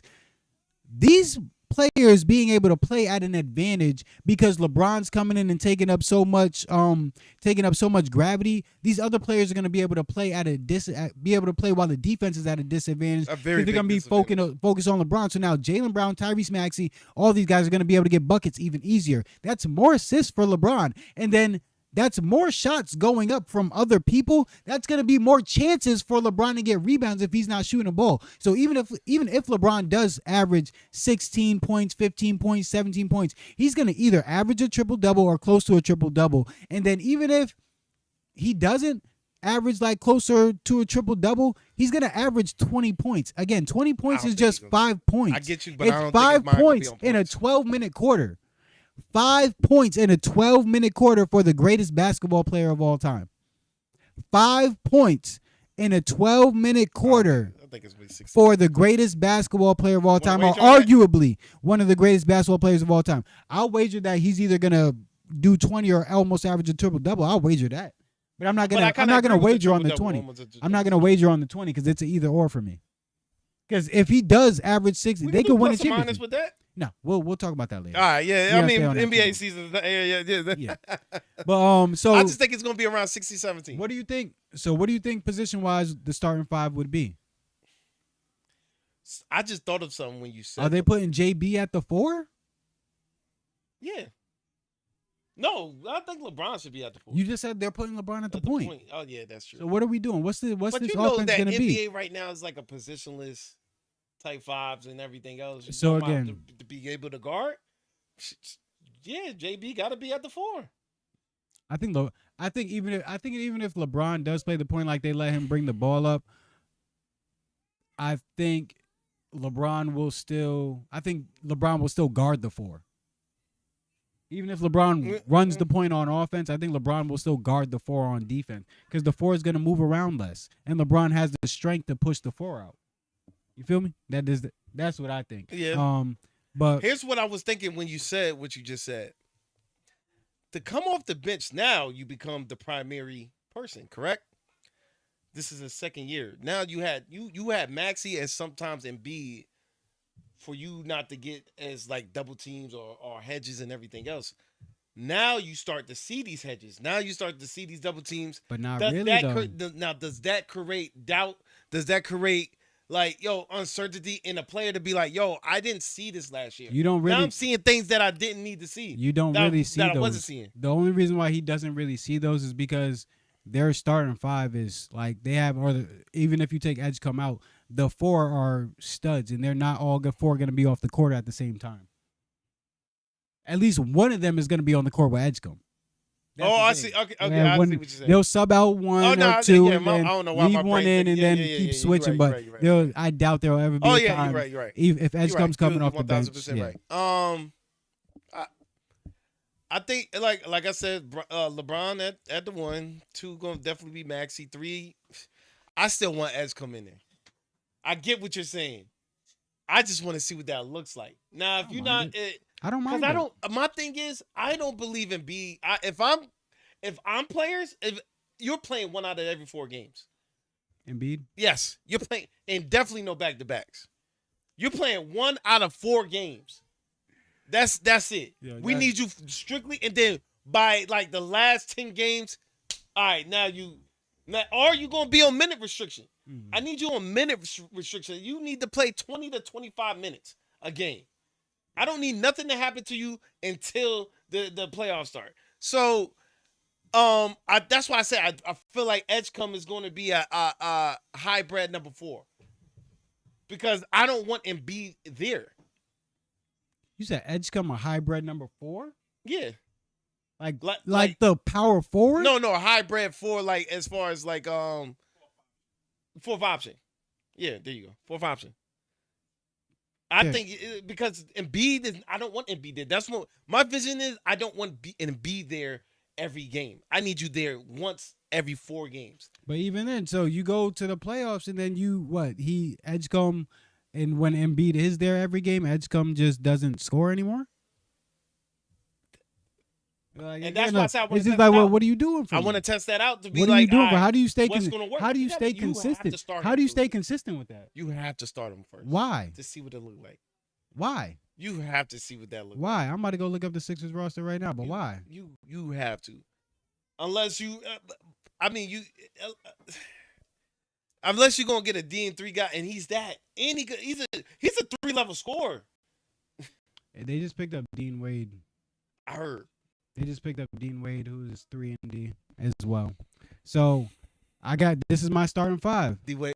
I know you're gonna say. I knew you. I would start Dean Wade. I would start Dean Wade and let Edgecombe come off the bench and kill who's ever in the game. Y'all starters is tired. Y'all don't got nobody on y'all second unit better than Edgecombe. He gonna kill y'all. That's exactly what I would do. Every game. I would start Tyrese Maxey at the point, JB at the 2, Dean Wade at the 3, LeBron at the 4, and Embiid at the 5. Embiid is not going to beat it. Or you can switch Jaylen Brown and Dean Wade. You might be able to switch them. I'll probably put Jaylen Brown. You know how to play defense. I'll probably put Dean Wade. You know how to play defense. I'll probably put Jaylen Brown at the small forward so that he can guard the people like Kevin Durant and all that stuff. So I'll probably put Jaylen Brown at the small forward, and then Dean Wade can still guard whatever shooting guard you're gonna throw at him because he's tall and lengthy and he's 3-and-D, bro. And then you don't need. And then even if Dean, even if Dean Wade is playing the 2, he don't need to bring the ball up because you have a LeBron James, you have a Jaylen Brown, you have a Joel Embiid who could bring the ball up too if he wants to, bro. That's the starting 5 for me. And BJ Edgecombe comes off the bench and goes dumb. And Embiid needs to play dumb. There's nothing you can do about him. But trying to fit him into the starting 5 will like kind of take him off of his thing from last year. Fit him into the starting 5. You make him a 5th option. You make him just the glue guy. If you let him come off the bench, you let him be a second or third option depending on who's left on the court with him and who's switching in and out, and he'll be able to get his shine and his shots, and he'll be able to go. Let somebody come off the bench and go. I can please. See. I can see. Dog. But I just feel and he's young. And he's young, but dog, like Sean Livingston used to kill for them, for the Golden State Warriors. Sean Livingston on that first Golden State Warriors team used to kill, bro. Come off the bench, high motor, bro. I'm about to run this offense. Boom. Give Steph a break. Boom. Even when Steph is in the game, come through. I could take Steph off the ball too. Come through. Boom. He can do the same thing. He can come off the bench, and then there's going to be times where him and Tyrese Maxey are in the game together. So now Tyrese Maxey can take him off the ball, and then he comes in and subs back out after. But, bro, it can work. Let VJ get his shine off the bench and let him have his own shit. He don't need to be in there being a fifth option with the starters. I'm not with it. And I don't think it'll diminish his role. Jordan Poole and Witten got a check in Washington after. Again, not everything's going to convert into you getting a check from a championship caliber team. Jordan Poole went and got a good check, a great check, because he was getting buckets and people knew he could get buckets. We don't see him no more. He got honestly, yo, no. Jordan Poole is still doing pretty well, bro. He's just in Washington. I'm telling you, Jordan Poole is not doing too bad. I was looking at his stats, not too bad. He's in Washington, and yeah. So stats this past season, he's in New Orleans right now. Honestly, went down. We got traded, but he was in Wizards last year. 13.4, 2 rebounds. What? And there was no other options, and you was but he was hiding behind Steph though. That was the thing about Jordan Poole. You just said he was killing in the Wizards. Hold up. That's not killing. He was averaging 20 for the Wizards. 20 on 43% shooting. Last year? Yes, 24-25. 68 games played, averaging 30 minutes a game, 20.5 points. 43% field goal. That's decent. Scoring 20 in the NBA is decent. Coop, stop talking to me. Stop talking to me. Coop, stop talking to me. Stop talking to me. If you being the number one option, scoring 20 in the NBA is decent. Range, that's crazy. And you scoring got free 20 range in the NBA. Scoring. You just said LeBron couldn't score 20 this year, so it must be that it must be hard. If LeBron can't score 20 this year, if the greatest basketball player of all time can't score 20 this year, then it must be hard. You didn't ask me why. If it's that easy, then why can't LeBron? If it's that easy, why do you think LeBron cannot score 20 this year? Listen, but you never asked me why I feel like LeBron. It doesn't matter why. If you think the greatest basketball player of all time can't score 20, never say I can't. Why should this player be able to score 20? What I'm saying. I never said he can't. I said he won't. I didn't swear. Oh. I said he just won't because of how he's going to be playing in that system. I don't think LeBron is going in there for what you said is accolade part and trying to keep up the stat. I think he wants to get another ring, and so he's going to become mainly a facilitator. So perfect. That's the only reason why I said I'm about that. I'm about to get you. LeBron would have dropped 25 to 30. He could. I'm about to get you. I'm about to get you, Coop. Jordan Poole is primarily a three-point shooter, right? He shot 37.8% from the three-point line. That's nasty. 37.8% from the three-point line. That's good. He also, and this is with the Wizards, he also shot that good. 43.2% from the field goal percentage. That means he pretty much almost made 50.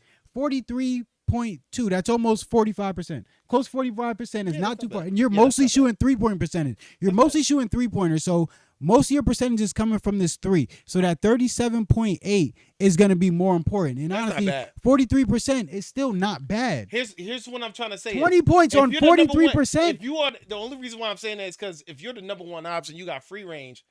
How the heck do you only got 20 points? Bro, because they game plan. It's because if your team, nobody's game plan. I don't want to say, but at the same time, bro, I can just double you and get the ball. If I want to win again, let's get one thing straight. They're NBA players. Paul's stupid. They're NBA players. They can win basketball games. They're the best basketball players in the world. They could win basketball games. So if you just let Jordan Poole go off without like sending a double or something, or without sending help, or without making it seem like he's going to go off, he's going to go off for like 30 or 40, bro. He's going to go off for 30 or 40. Paul said, remember when you said Poole was better than Donovan Mitchell? Who said? I said that. Yeah, you said in the living room. I said Poole. You said that in I the said living he room. was You better. did. You did say I said he was this better. one you was like, yo, That's why I said the same. you was on your hate. I said Donovan. I said I couldn't say Donovan Mitchell was better than him.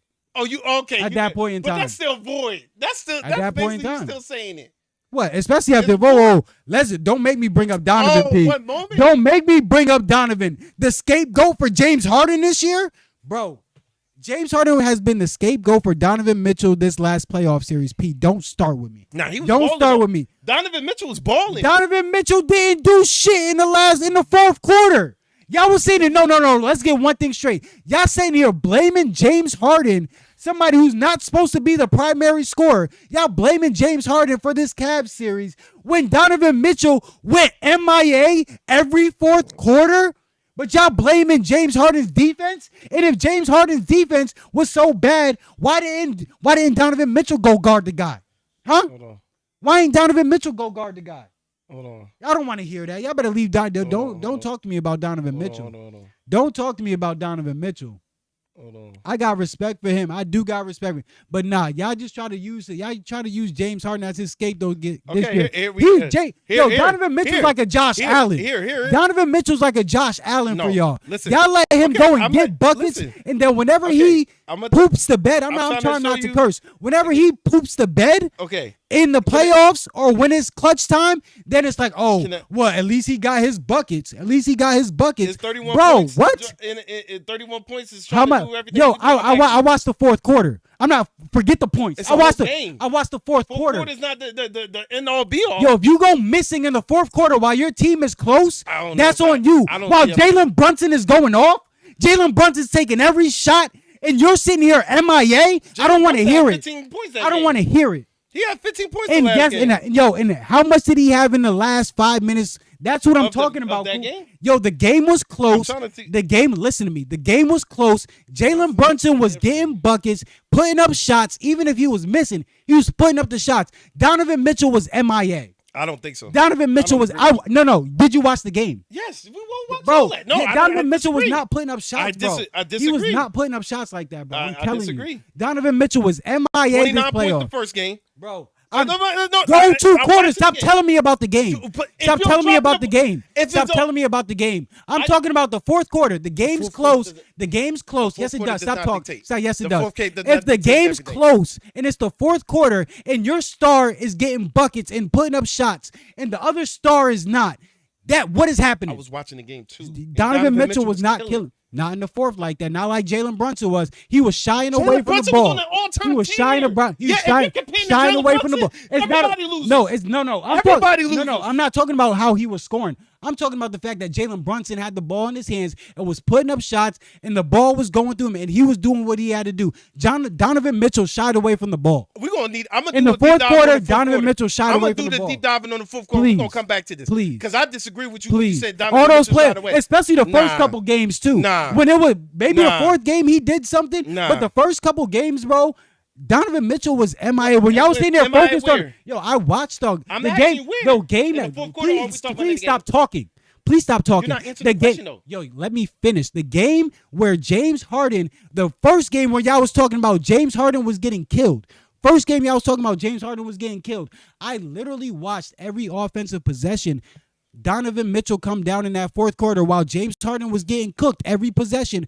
Donovan Mitchell not taking shots or Donovan Mitchell being passive and not being aggressive while Jalen Brunson is being super aggressive. And again, if Donovan Mitchell is such this guy, why didn't he go guard Jalen Brunson? Why was James Harden left out there on an island? James Harden is not no primary defender. James Harden is not a young guy. James Harden is not supposed to be the guy. If you're the guy, you go see the guy. Y'all sitting here making it seem like this dude is all up this when y'all sitting here making it when he's ducking smoke. I agree with the defensive part. I don't want to hear that. He's ducking smoke. Don't say he shied away though. He shied away in the fourth quarter. I'm not saying all game. He shied away in the fourth quarter. Need to look at and honestly, in the beginning of the game, in the beginning of the last game of the series, when Donovan Mitchell came out hot, firing, and I'm like, yo, that's how he's supposed to be playing.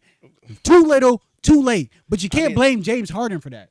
I can't blame James Harden. James Harden's the scapegoat for everybody, for everything. Everybody see always that. want to blame James Harden.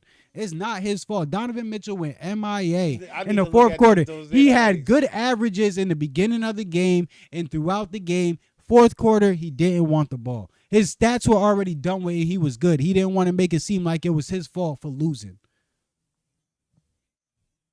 Honestly, this is what my dad used to say about LeBron. Exactly what my dad. You get all these points in the first few quarters, and then once it gets to the fourth and it's clutch time, LeBron shied away from the ball. LeBron used to let D Wade have it. LeBron used to let freaking Ray Allen have it. Like, all right. And also that could have been a tactic too. Like, all right, I have all this attention on me from all game because I have 35. Now D Wade and Ray Allen are going to be wide open in the fourth quarter. Cool. Whatever. D Wade and Ray Allen are not on the Cavs. They're not. They're not. Donovan Mitchell. Okay. Go get you a bucket. You go tell somebody else to go be the decoy, and you go get the bucket. You're the bucket. James Harden's the decoy. Everybody else is the decoy. Donovan Mitchell, you're the bucket. No, you from what it's saying right here, you're right. Fourth quarter wise. That's all I'm saying. Cool. He averaged 4.5 points, fourth quarter. Yo. Believe me. I'm just saying, he averaged 4.5 points. So I like. So that's all I'm saying. It had nothing to do about the whole game. He was getting off in the beginning. But then you get to that fourth quarter, bro, and then I see Jalen Brunson coming down here killing James Harden. And then I go and look at the other end. I'm like, yo, all right, cool. If Jalen Brunson is killing them, so that means Donovan Mitchell should be coming down here killing too. Or at least trying to kill. Here's my question. I would give more. I'd have more respect if you're trying to kill. Let me respond then. So you don't mean to tell me if I'm killing these first three quarters and it's the offensive load is off of you? Cool. I'm asking you. Cool. So you're not letting me finish. Cool. You're playing devil's. Please tell me you're playing devil's advocate because that's not how you think. I'm asking you. Please tell me you're playing devil's advocate right now. I'm asking you a question. Tell me you're playing devil's advocate right now. I'm asking you a question. That's not how you think, Coop. I'm asking you a question. That's not how you think, Coop. If I'm killing for these first three quarters, if I'm killing, like you're saying, Donovan Mitchell's is first three quarters, where you at for the points at the fourth quarter? I'm asking you, like, yo. So when you're the man, you shy away in the fourth quarter. I'm gonna answer your question with a question. When you're the man, you shy away in the fourth quarter. Who shy away? You're not supposed to shy away. Thank you. That's all I'm saying. Cool. You're saying that it's okay for him to shy away in the fourth quarter because he did so much in the first three. No, if you burnt out though. That's what I'm saying. If you burnt out. The point is for longevity. Fourth quarter is what you prepare for. You prepare in practice for the fourth quarter. When you're the guy, you prepare for the fourth quarter. It's a long season. Okay, so cool. He just wasn't ready then. Then he was not one of the guys for. He's not one of the guys for. He's not one of the guys for that. Right? He's not one. He's not a championship caliber player. Just like, leave it at that. Leave it at that. Like James Harden. If you don't think he's not a championship caliber player, just say that and just leave it at that. James Harden. I think he could be. I think he could be. I'm giving him. I think people came. I'm giving him his credit to say I think he can be. I'm giving it because, bro, you should be going to put up those shots in the fourth quarter. Just like I said, I don't care if you miss them. If they're good shots, so what? I saw Cooper Flagg go up in like the Elite Eight in his freshman year at Duke.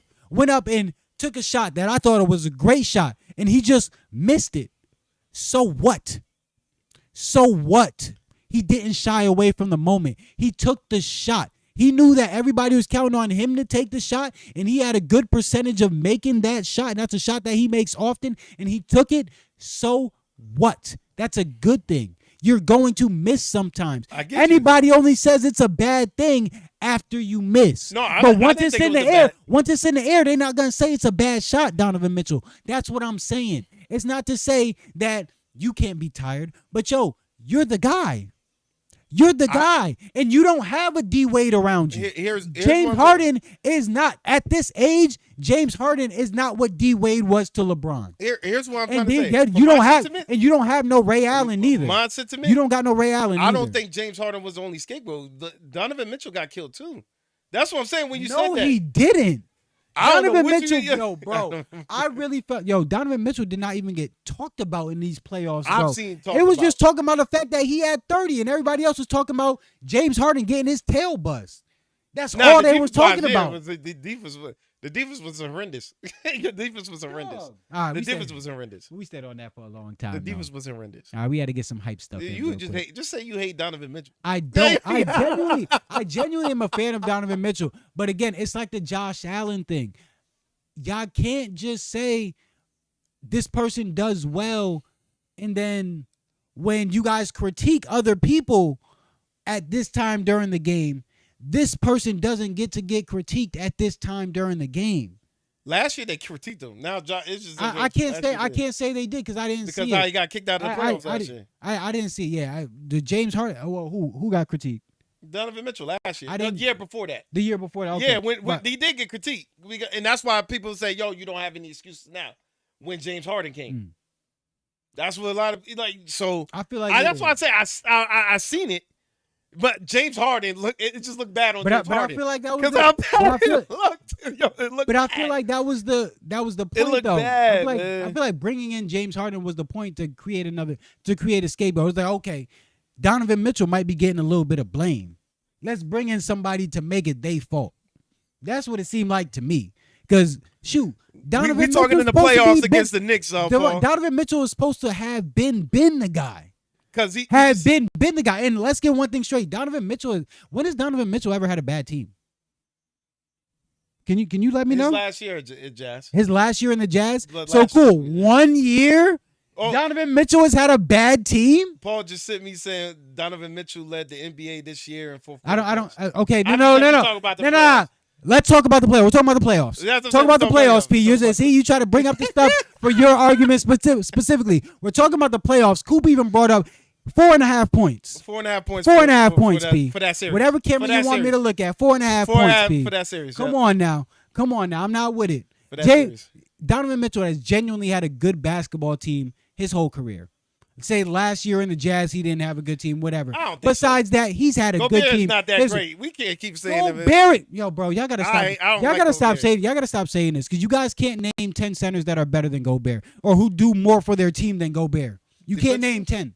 You can't name 10, and you can't name 7. You can't name 7 centers, or forget that. You can't name 5 centers that do more for their team than Gobert, and he had him for a very long time. Embiid, Jokic. Yep, keep going. Bam. Porzingis. Porzingis don't play enough to say that he does more for their. When he plays, no. He doesn't play enough. You can't. No. Embiid doesn't play enough then. Like we gonna name so then we can say that. What you call is there? I disagree. What you call is there? I disagree. Rudy Gobert shows up. And it's there. Rudy Gobert is. Rudy Gobert when he there, like Porzingis is a different animal. Okay, so you see what he did when he went against when he had a super when he had a team that was doing very well for him. Outside of that Celtics team, what has Porzingis done for a team? He did good for the Knicks. You can't even say he did good for the Knicks. He did. The Knicks won after he left. And he didn't have nobody with the Knicks at that point in time. The Knicks won after he left. Huh? The Knicks won after he left. That team wasn't there when he was there. The Knicks won after he left. The Knicks had to get rid of him to lead. The Knicks had to get rid of him to win. That whole team was assembled because of him. The Knicks had to get rid of him to win. That's what I'm saying. So again. Porzingis is better than. So you're telling me Gobert I'm talking about what they do for their team. Who's done more for their team over the years? Porzingis. That's a stupid lie. I don't even want to say stupid. That's stupid. That's genuinely stupid. I'm asking you. Besides more for their team, what has he done? I'm asking you. He's been consistent for his team for every year. What do you mean to bring in his team to the? It's not. He's been the same person. He has good teams too. It's not his fault. No, he has good teams. It's not his fault. He had good teams. First of all, and again, it's not his fault. Porzingis didn't do anything to make sure they won because of Tatum and Brown. Nah, he was a big part of that. Get the hell out of here. Stop it. Get the hell out of here. Porzingis was a part of that. Tatum, Brown, and Porzingis was a part of that. Tatum, Brown. Porzingis wasn't a part of that, bro. If you think Porzingis was that big of more important, he was a big part. Bro, Porzingis was important. But to say that defensively shut things down too. Yeah, right. All right, stop that. You're getting carried away now. You're getting carried away now. You're getting carried away now. Podcast, y'all like Porzingis. So how are we talking about that, bro? He is good. How we saying that? He is good. But again, you're talking about one season, Coop. One season. I'm not talking about One. one Yes, season. you are. That's the only thing you're talking about because I'm not. because Well, outside of I that, named the Knicks. none of his teams have been good. He doesn't have nobody around him. Again, outside of that, none of his teams have been good. Gobert has None always had a outside of good that- team around him. outside of And that, what none have of they his teams done? have been good. What have Gobert done? Again, Outside- what do you mean? He's always had a good his team. team is always good. His team's always in the playoffs. His team's always And good. get kicked out of the first round. And it's not his fault. He does this. He's the most consistent person on their team. Gobert is the most consistent person on their team. Defensively? In his role, he's the most consistent person on his team. Stop it, Khalid. So who's more consistent than Stop Gobert at what they do? He's not better than Porzingis. Again, he is more consistent and does more for his team and has done more for his team. Porzingis has done one thing. He's won a championship, and I can respect that. Rudy Gobert has, over the last 10, 15 years, done the same thing consistently. I'm taking Rudy Gobert, his quality and what he's done, I'm taking that over Porzingis. Porzingis has done one thing. He's won a championship, and he needed to come to that team to win it. Rudy Gobert's not sitting here hunting teams, going around to different teams to try to win a championship. Rudy Gobert is, honestly, they building everything around him. Everybody keeps coming in, and he's still the consistent, one of the best big men in the league for them. You're disrespectful. You're disrespectful. He's better than bum ass Durant. I'll give you that. He's better than Durant. He's better than Durant. He's better than Jared Allen. He's better than Durant. What? And he's the same thing as Jared Allen. I don't know what you're talking about. Jared Allen got a Him way and better, Jay- way better post game than Jared Allen. He's been more consistent than Jared Allen too. Disagree with that. He's been more Disagree with consistent. Jared Allen just started getting Disagree more with that. consistent. Rudy Gobert has been more consistent for his balling in career. Brooklyn. Bro, let's go look up these career Jared stats. Allen You're was balling in Brooklyn. You're wilding. You're wilding. Not balling, but he was just as Let's good. go I feel compare like the as career him. stats. I put Jared Allen over him. I put Jared Allen over Gobert. No, your problem is you're looking at you're just being a natural fan right now when it comes. You're being a natural fanboy when it comes to basketball. How? Because you're thinking about points and all this stuff. I'm not thinking about points. Yes, you are, thinking bro. about Because effectiveness of the Rudy game. Gobert. No, because Rudy Jared Gobert. Allen don't affect the game. Bro, honestly, I can't even talk to you about basketball. I'm done talking to you about basketball. You not I'm answering done. the question. No, because this is not gonna go nowhere. The crowd can answer any questions they want. I'm not answering no more questions with you because you don't even hold that. This doesn't even make any sense. How does This it? doesn't even make any sense.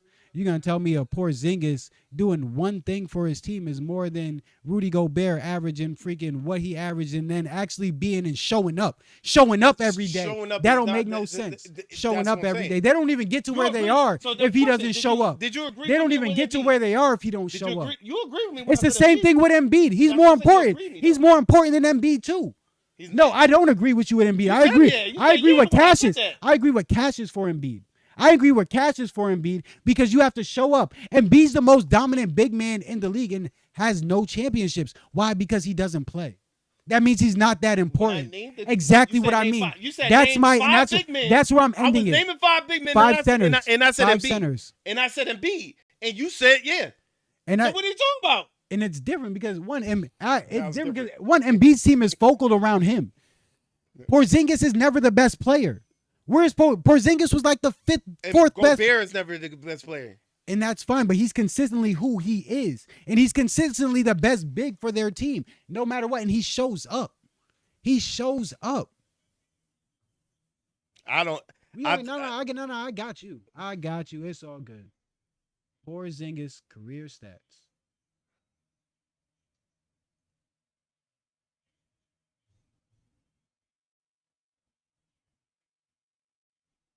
"15 games played, 17 games played, 17 games played." How can you affect a team like this?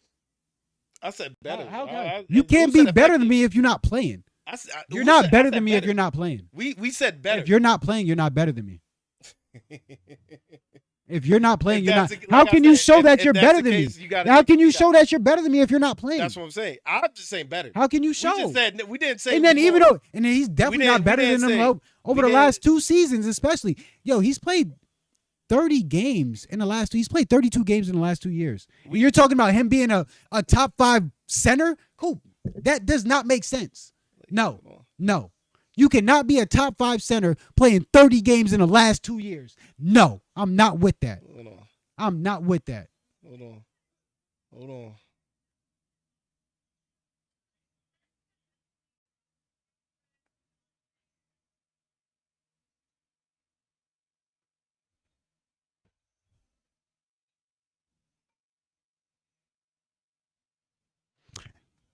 Yeah. Oh yeah, and let's go to these averages too. Let's go to these averages too. Please. I'm picking Jared Allen over Embiid. No. We're at Porzingis right now. Yes, Porzingis. We're at Porzingis. Let's go to Porzingis. Yes. Porzingis over the last season, he averaged 5 rebounds. Okay. That's a top 5 center for you. Okay. Oh my gosh.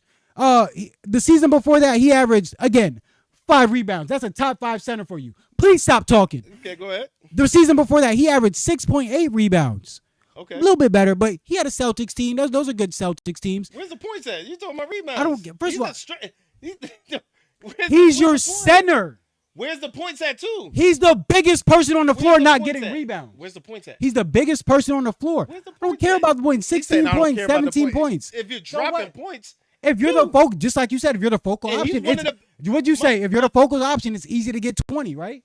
Drummond was grabbing so much rebounds that didn't make him one of the best big men in the league. I don't care. If you're the focal option, first of all, Drummond was one of the. First of all, Drummond was one of the best big men in the league. He was with the Pistons?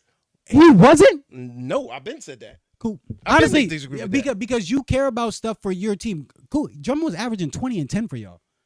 He was averaging 20 and 10 for y'all. And he wasn't one of the best big men in the league. Again, you don't watch basketball enough, Coop. That doesn't no. I'm not with it. I'm not with it. I'm not with it. My thing is the ball got to be in the basket. I'm not with it. It's not I'm not with it. Name me 5 centers. Name me 5 centers that were better than Drummond when he was playing. Answer the question. Name me 5 centers better than Drummond when he was playing. Is it 2 parts to basketball? Is it defense and his offense? Your big man is only there for name me 5 centers. Question. No. Please name me 5 centers better than Drummond. The argument when I'm asking. No, I'm not, because you said Drummond was not that good. I don't think Drummond. So name me 5 centers better than Drummond when he played. Name me 5. Name 5. So look him up. Do something. Do something. Drummond played for a long time. Name me 5 centers that were better than Drummond in Drummond's best year. I'm going right now. You're going to stop disrespecting these NBA players that were good, bro. You making it seem like they just anybody or just regular and stuff. But that's what I'm saying.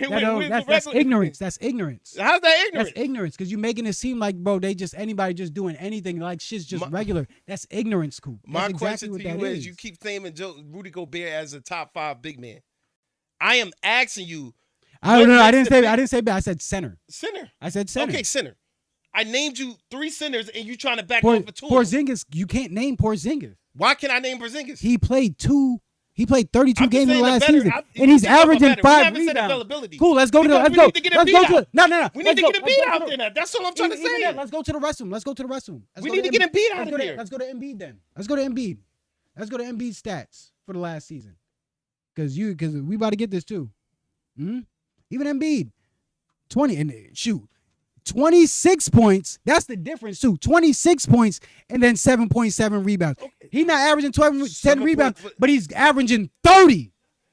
He's averaging 30. What Porzingis having a focal point? I'm just literally saying who's better. No. We just talking better. No. Porzingis, he's not better. He's not better than Rudy Gobert for his team. No, I'm not with that. No, yes, you're not. You're not. You average 5 rebounds. No, you're a center. No. He averaged 7? No.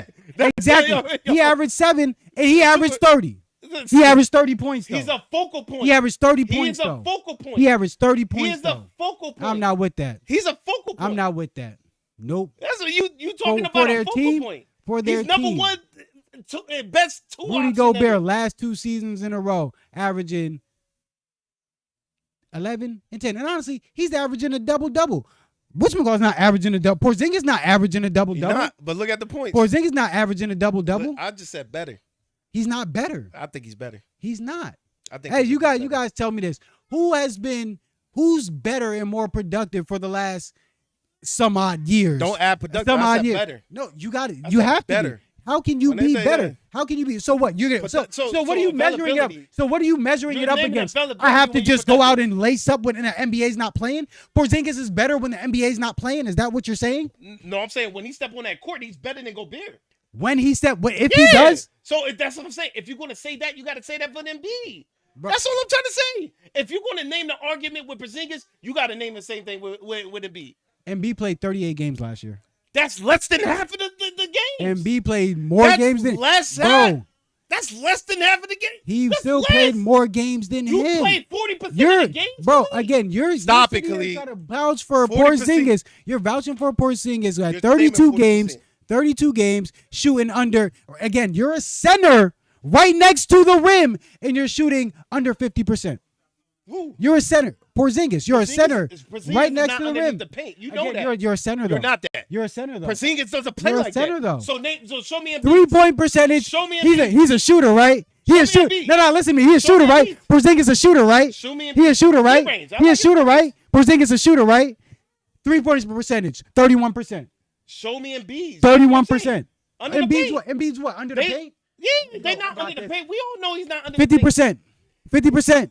And where's 50%. Porzingis at? 50%. Where's Porzingis at? Embiid shot better from the 3-point and the field goal Okay, where's percentage from Porzingis him. at? What's Porzingis' field goal percentage again? Porzingis' field goal percentage is 43 and 45. That's Porzingis, yep. 43 and 45. Okay. No, I'm not saying Rudy. You don't even want to get to Rudy because Rudy is 68. He's right underneath. 68. He doesn't. 68. He's catching right on the rim and right there. Porzingis, he's a post up. He's not underneath the rack. You know that. And even then, You know that. he still shot 31% last year from the three. You. I'll give him whatchamacallit though, because both the years before that he did shoot efficiently. For the Celtics for 2024, 2025, he shot 41% from the three. Oh. So again, he's effective for what he does, but I can't say he's better than Rudy Gobert or he's put in more work than Rudy Gobert. We can agree to disagree. You're not I here. just say You're not better playing. than I ain't say the availability. You're not here. You're not playing. But you better? That don't make sense. You not playing the game, but you're better than the person who's been playing. So you're gonna say, all right, Porzingis. That's like saying Porzingis is gonna come in. All right, this team's gonna be this good because they have Porzingis, and then Porzingis comes in, and then Porzingis comes in. Who's better? And then Porzingis comes in and plays 15 games. No, you're talking about availability. We're just saying better. I'm saying better because when they both are on the court, I will pick Porzingis over Rudy Gobert. You have to be available to be better, and two, it's for when he steps on that court, he's better. You have to be available to be better and shit. And honestly, not this year. That's not true. Not this year. Not this. Not the past. We was talking about it as a whole. Okay. We wasn't going off of last year. So we can go off. We can go off of as a whole too, Coop. We can go off as a whole too. Even if we go again off of it, and first off, we want to talk about this season coming up. Who's going to be the top 5 bigs? You have to go off the last 2 seasons before you go off of anything. Let's start with that. Last 2 years, Rudy Gobert has had better seasons than him. Both the last 2 years, Rudy Gobert has had better seasons than Porzingis. And then the time Porzingis did have a better season, he was with that stacked Warriors team. I respect it. I'm not the stacked. He was with the stacked Celtics team. I respect it. And then before that, he was with the Wizards, averaging good numbers. Gobert numbers. didn't have a stacked team? Rudy Gobert's been in the same spot the whole time. Rudy Gobert is the person that they've been building that system around. Nah. They've been building around Anthony Edwards. So who was before Anthony Edwards? Well, before that, was Cat. Yeah, so they brought Rudy. Gobert. They brought Rudy over there to play. They kept Gobert and gave away Cat. They brought Rudy over there to play his Ant. role. And then Rudy. I don't know why you kept Rudy. I would have kept Cat over Rudy. For what? For his offensive input. That's what I'm saying. His offensive input is way more of an upper. I don't need you. But rebounds, everybody can fucking. But everybody can rebound. Everybody can't rebound because Porzingis is averaging 5 rebounds. That's because that's what I'm saying. The system that they was in. And everybody can't rebound. How many missed shots are there in the game? There's a lot of missed shots. A lot of missed shots in the game. It's a lot. Yeah, you grab 5 rebounds. And what team was that? Porzingis. Yeah.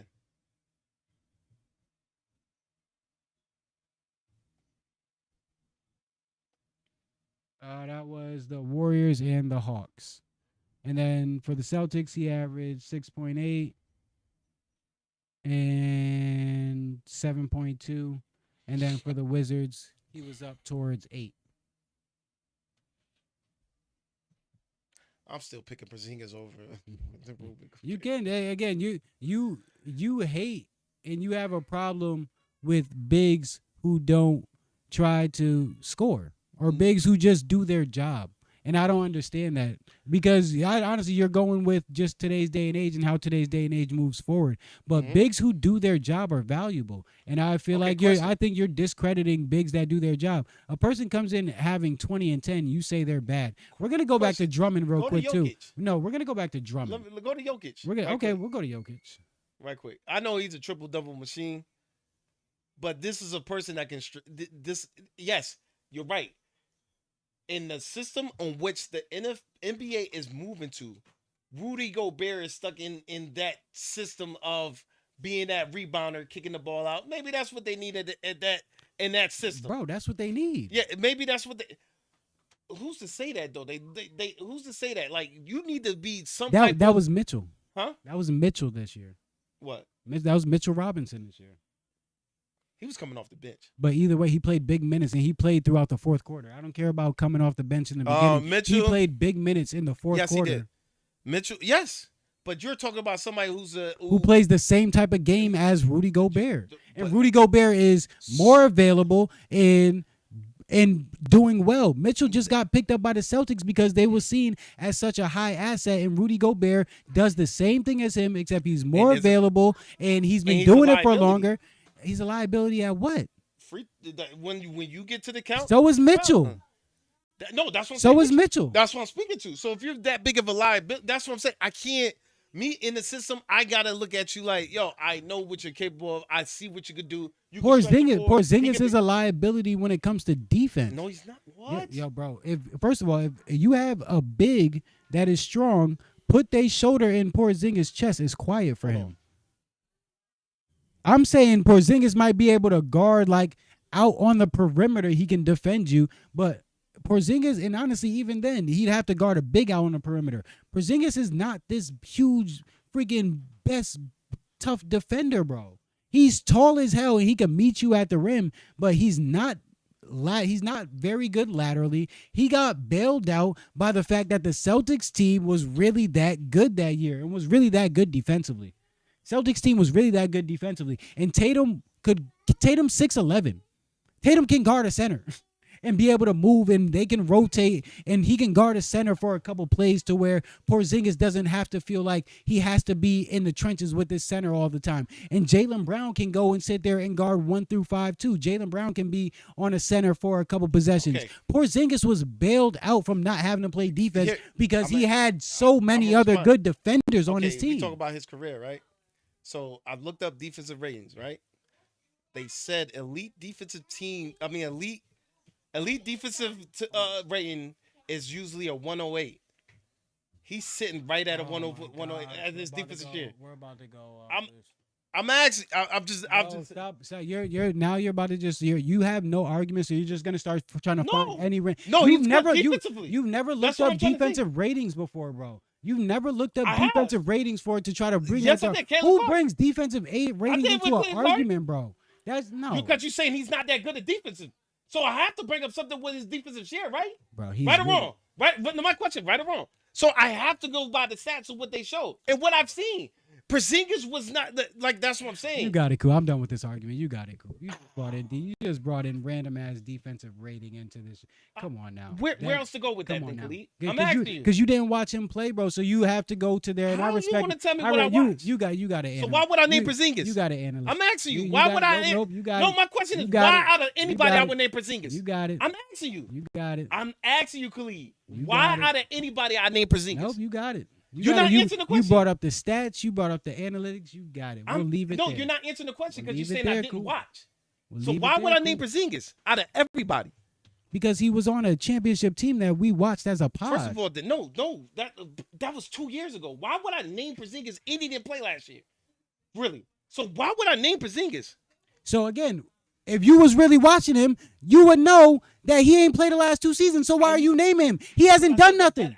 He hasn't done nothing. He hasn't done nothing. I say who's a better big? He hasn't done nothing. He hasn't been there to do anything. So how can you name him? Because I feel like he's a better player. It's been 2 years, Coop, since he's played. Genuinely. In the 2 years he did play last year, he didn't even put up stats. That's what I'm saying. Like, You have you have a bad thing towards Rudy Gobert and can't tell me Andre what I Drummond. have. I am telling you because I watch it from you, Coop. I watch it from you. Bigs that can't score, don't create their own bucket. You have No, I a don't problem care with, about you even not though you don't creating have a your own problem with bum freaking Durant. I ain't gonna call him a bum, but like dog, he literally does the same thing as like Andre Drummond and Who all them, doesn't? and you love them. Bleed, I killed him on the pod. What are you So talking again, about? I killed him on the pod. so again, You know how I feel about when it you, was no, my you team. was more than No, five for a while. no, what? You was 'Cause more he than was five doing- win for a while. when- And I was coming up to you and telling you all he does. I told you this. All he does is receive passes from Cade Cunningham. And you was like, well, Cade. Listen. Well, Cade. No. Okay, you was yeah. like, well, Cade was hurt. And then he was what going happened? off. And he was doing this. Again, His he points went receives passes from his point guard. That's not what he did. He receives passes See, from did his you watch? point guard. I'm He asking you, receives did you passes watch? from his point When guard. Cade went out, did you watch? No, Yes I or no? didn't. I didn't. He didn't. He was taking it from the top of the key. The top of the key and taking people. That's why I'm like, yo, he's looking better now. With no I exactly. hope when Yep, Cade- with no So help listen, defense, with no playoff help defense, where there's no game planning around you. Okay, I All can I gotta do is step okay, over a okay, second Khalid, listen. in playoffs. I listen. game plan against you. I Yes. step over for a second Khalid. now, and now you Yes. can't handle no more Yes. because I know yes. that you really And that's can't why I handle the killed him, ball. Khalid. But when I'm trying to say when he was out, It was a all you fallacy. did- let's listen. It was a Okay, fallacy. when you say, oh, it's only because of Cade. When Cade was out, I could only go by what I see at that moment. So I'm speaking at that moment. But when it happened in the playoffs, what did I say? I killed him. But I told you. That's what I'm saying. I told you before it was a fallacy. You did, but I said, yo, he doing good without Cade, so But I we told can't you- use that no but more. I told you it was a fallacy. It was because they killed him, and I killed him when I said, yo, I don't know what's going on with Jalen Durant. Again, before we go, let me go to Andre Drummond. Andre Drummond's best season.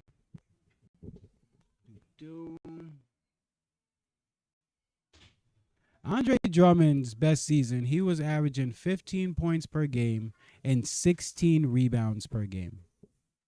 16 rebounds per game while averaging 52% field goal percentage, right? So it's not like Andre Drummond chose not to shoot the ball, or it's not like Andre Drummond was shooting the ball and missing. That's why he's averaging 15 points. Andre Drummond shot 52% from the field. So every other time he shot the ball, he was making it. Right? Okay, here's Right? the thing with Andre Drummond. Right? No. Please, Okay, go ahead. please. Go ahead. And then let's go to what other bigs were in the league around that time. Let's go. You can talk about Andre Drummond real quick. I'm about to find other bigs in the league. around that Here's time. the thing with Andre Drummond. You know how I feel about with my team. If it's not converting to wins, listen. But that's what I'm listen. saying. That now No, you no, yeah. now you're gonna be it's gonna be because it's your team. No, Okay, yes, that's you're not so that's being what a fan you're does. not being straightforward through the conversation. When it comes to my team, yes, it's a different mindset that I get. If it's not converting to wins, then what are we doing? And that's what I'm saying. It might not have been Andre Drummond. I'm just like, yo, what is Andre Drummond if we're still getting one of the worst teams in the league? Gobert is a part of one of the best teams in the league.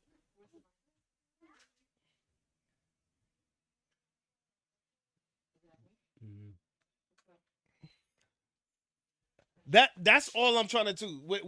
And he's been in the system for so long. It's just like what has been done. That's my only flack towards Andre Drummond. You produce basically nothing during your tenure. Stats wise, cool. You produce nothing. What was y'all sending to him?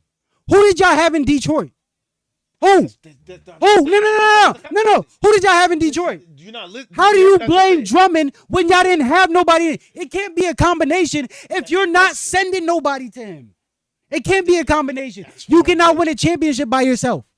Especially not as a big. You cannot win it. Nobody can win a championship by himself. Like I said, LeBron is stacking teams up, going everywhere he can to win. Kevin Durant is going to the Warriors. Okay. And you're saying Drummond didn't do what he could to win a championship when nobody came to him in Detroit? This is what I'm saying. You need to stop talking about people that you are fans of because you disrespect them because you're a fan. Yes, you do. You disrespect them because you're a fan. You need to stop talking about people if you're a fan of their organization as an analyst because you disrespect them because you're a fan and you think as a fanboy and not as an actual actual we gotta analyst. we got Yes, that Coop. fanboy. Throw that away, please. That's man. exactly Fanboy, you're thinking as a fanboy, fan, so- Coop. Okay, think as a fan. Leave it at that. Not a fanboy.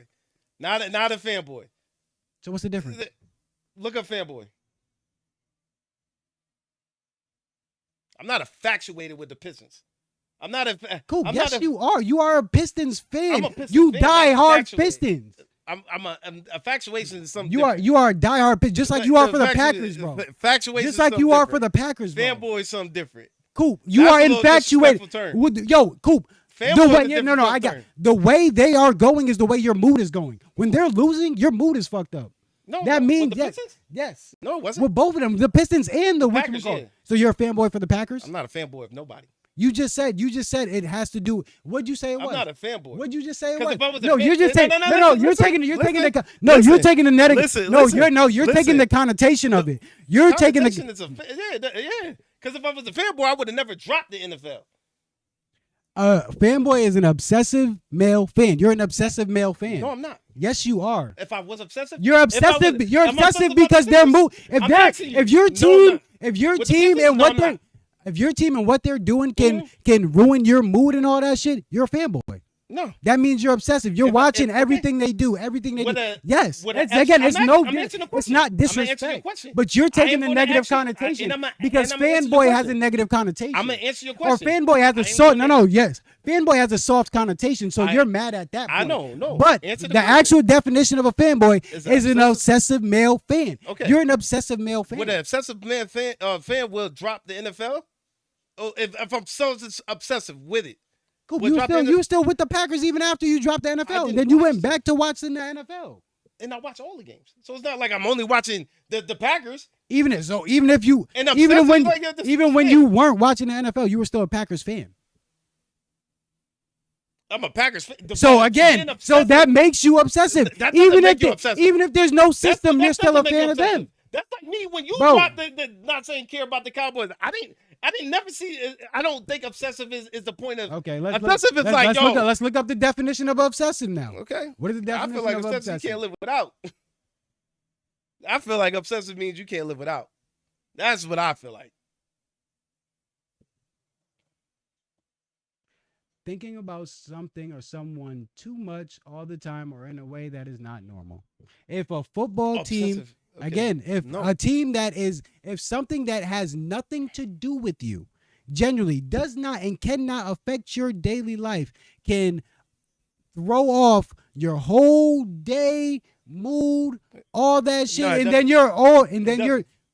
Again, does it. Cool. You're lying, Cool. No, I've how? watched. No, I've my watched thing you. is okay. I've Messing up a watched day you. is no. I've watched No, you, when? Cool. You don't want to talk to nobody when What y'all you talking lose. about? When Like my you lose. Who That's don't- we obsessive. talk. That's We talk. obsessive. Like, Cool. Khalid, we talk. Cool. Come on. What are you now. talking about? I don't Okay. Stop I'm, it, I'm son. lying. I'm lying. Stop it, son. I must be lying. Stop it, son. I've We seen talk you- every. I've seen you we after talk games. every. We Yo. talk every game. I've seen We talk anybody every who game. knows Coop. Y'all seen Coop after and before them And I talk Packers to him. games. Y'all seen Coop after and before them Packers But that's games. no. But okay. That's Again, me you on- think I'm trying to be disrespectful and I'm not. I'm using the actual definition term of it. It's an and you obsessive said person. obsessive. I'm not obsessive. I think you are. That's a personal opinion. I don't think it's obsessive. I think it is because you guys again. If you I care, don't live if and it- breathe Packers. you do. I do love watching the Packers. I've never even been to the field if I obsess over it. Want to be Bro, over here. you talk about going to Lambeau all the time. Oh, that's one. Yeah, then you you gotta say put it on the it's on your bucket bucket list. Exactly. Yeah. It's not an obsessive thing to say if I don't do it. But you're saying more and more things that are qualifying you for Nah. being obsessive with Nah. the Packers. Nah, I like the team. You're saying more and more things that are making you qualify like for the being team. obsessive. And obsessive is not Thinking I about can see- something too much all the time or in a way You that is think I not think normal. about? That's what I'm saying. Thinking about too much. What does that really mean? Do I think about the Packers 24/7? No. I have a sports podcast. I have to talk about it. I have even to talk before, about it. even before I that, wasn't Coop. really watching You get football at that point in time. I just started getting back because of the podcast. and I again, just started getting back. I was like, yo, I'm not. I was missing games. I didn't know what was really going on. I got back in. When that whole Colin Kaepernick situation happened, I stopped watching. 2 years later, I started watching little by little what was here at the TV. You can ask even Courtney. Was I turning on the TV? I wasn't turning on the TV to the NFL. When I got here, yes, I watched the game with y'all. But I wasn't at the game saying, yo, I gotta go watch this game. Just because you're obsessive with something doesn't mean that you can't draw a line somewhere. Obsessive, you can't draw the line. Yes, you can. You don't know how to draw a line when you're obsessive over something. I mean, you can't. It honestly, yes, you can. If you obsessive, just like if you're just like your whatchamacallit, if it's just like your instance to where you drop the Packers because there was a greater deal that was going on. Not the Packers. You didn't even drop the Packers. You dropped the NFL, and the Packers just had to be collateral damage. Yes. Because of something that you saw was an immediate thing that needed a response. Mm-hmm. You saw something that was immediate thing that needed a response. Okay. If somebody is doing something, they're obsessed with something, they still have the ability to deflect for something that needs immediate response. Okay. You saw that thing needed immediate response. 2 years later, and this happened, what, in 2016, 2017, the Kaepernick situation? Where was I 2019? Where was I 2020? I really wasn't talking football no more. Because we don't talk football. I wasn't talking football with nobody. Because I wasn't even watching. The only time I watch football if I'm here. Okay, that's what I'm saying. I wasn't obsessive. Obsessive would be like, yo, I'm back watching football again. So let me go lock back into the Packers. I wasn't locked into the Packers. It gradually had to happen again. Do I like the Packers and love the Packers? Yes, I love the Packers. They my team. But to say obsessive over it, it's kind of different for me. Yes, fanboy is a somebody a called negative. You a liar. Huh? Somebody called you a liar. Who? What's the name? That's Yo. Paul. That's Paul. That got to be Paul. Nah. Somebody said Coop is a liar. He's lying. He said you definitely love the Packers. You told me you would drink Parsons bathwater. That's what I said. Now when I said, when we go to work and we talk about NFL games after Sunday, of course I'll break down the game and everything else. Now, what I would say is, like, when I don't answer the phone, that's people that a team I play. My brother, I did not answer the phone. Yes, that's anything. I don't like that's anything. If I felt like I lost something, then yeah, that's just my mentality. So you being a part of the team's not obsessive? Me being a part of the team? So you feeling like you lost? But I think you're taking a negative connotation because I am taking a negative connotation. I think it's a negative connotation because we have a nation that is obsessed with sports and sports teams. I'm not saying as you. We have a nation that is obsessed with sports and sports teams, and honestly, I don't think it's okay. I don't think your sports team should be able to ruin the mood for your day. I don't think it should be able to dictate or even bother the mood for your day. But it's part of the game. Fanboy to me personally, it's just like it is. It has a negative connotation. That's what it is. So I'm like looking like what is that? To be, you know, it sounds soft and all that. It sounds crazy. It does. I said it on purpose. That sounds crazy, man. I'm like, yo, nah, son. Like yo, come on, man. Yo, I had to go strict definition. Nah, that's my fault. We've been out here for a while. That's what I'm saying. We went way left with all this stuff. Adiana went to the store and stuff. I'm supposed far left with these conversations. Yeah. Shoot, you got any advice for the Jets today, man? Learn how to debate. Nah, for real though. Like shoot, TikTok, TikTok live done died. I'm gonna be honest with you because that's what I'm saying. With me back in the day, with growing up with three brothers, I used to always have feelings involved with a lot of stuff. So I used to have big feelings, what they call big feelings.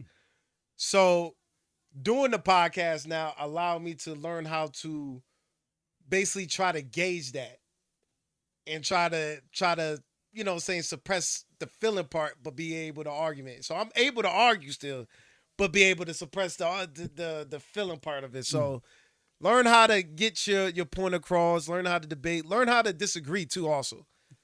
Because if you don't, then you know what I'm saying, things can happen, man. So I'll say that. Nah, definitely. I completely agree. I'm gonna go with the same sentiment. You definitely should learn how to debate, learn how to disagree. Everybody don't gotta agree with you. Honestly, nobody really has to agree with you. You just should be confident in whatever you're talking about in your defense, and making sure you do your own research and feel confident in the research you do, and everything will That's work out. Cassius. That's Cash, bro. No, go ahead. My bad. He Go ahead. always find a way to Yeah. creep in on so say some funny stuff. But yeah, dog. Yeah. Yeah, dog. That's the advice for the gist today. We over time. I gotta get to the Yeah, store. we I got some way stuff to over do, man. time. I gotta Yeah. go help take care of the kids and stuff. When in doubt, Keep it keep a it a buck, buck, baby. y'all.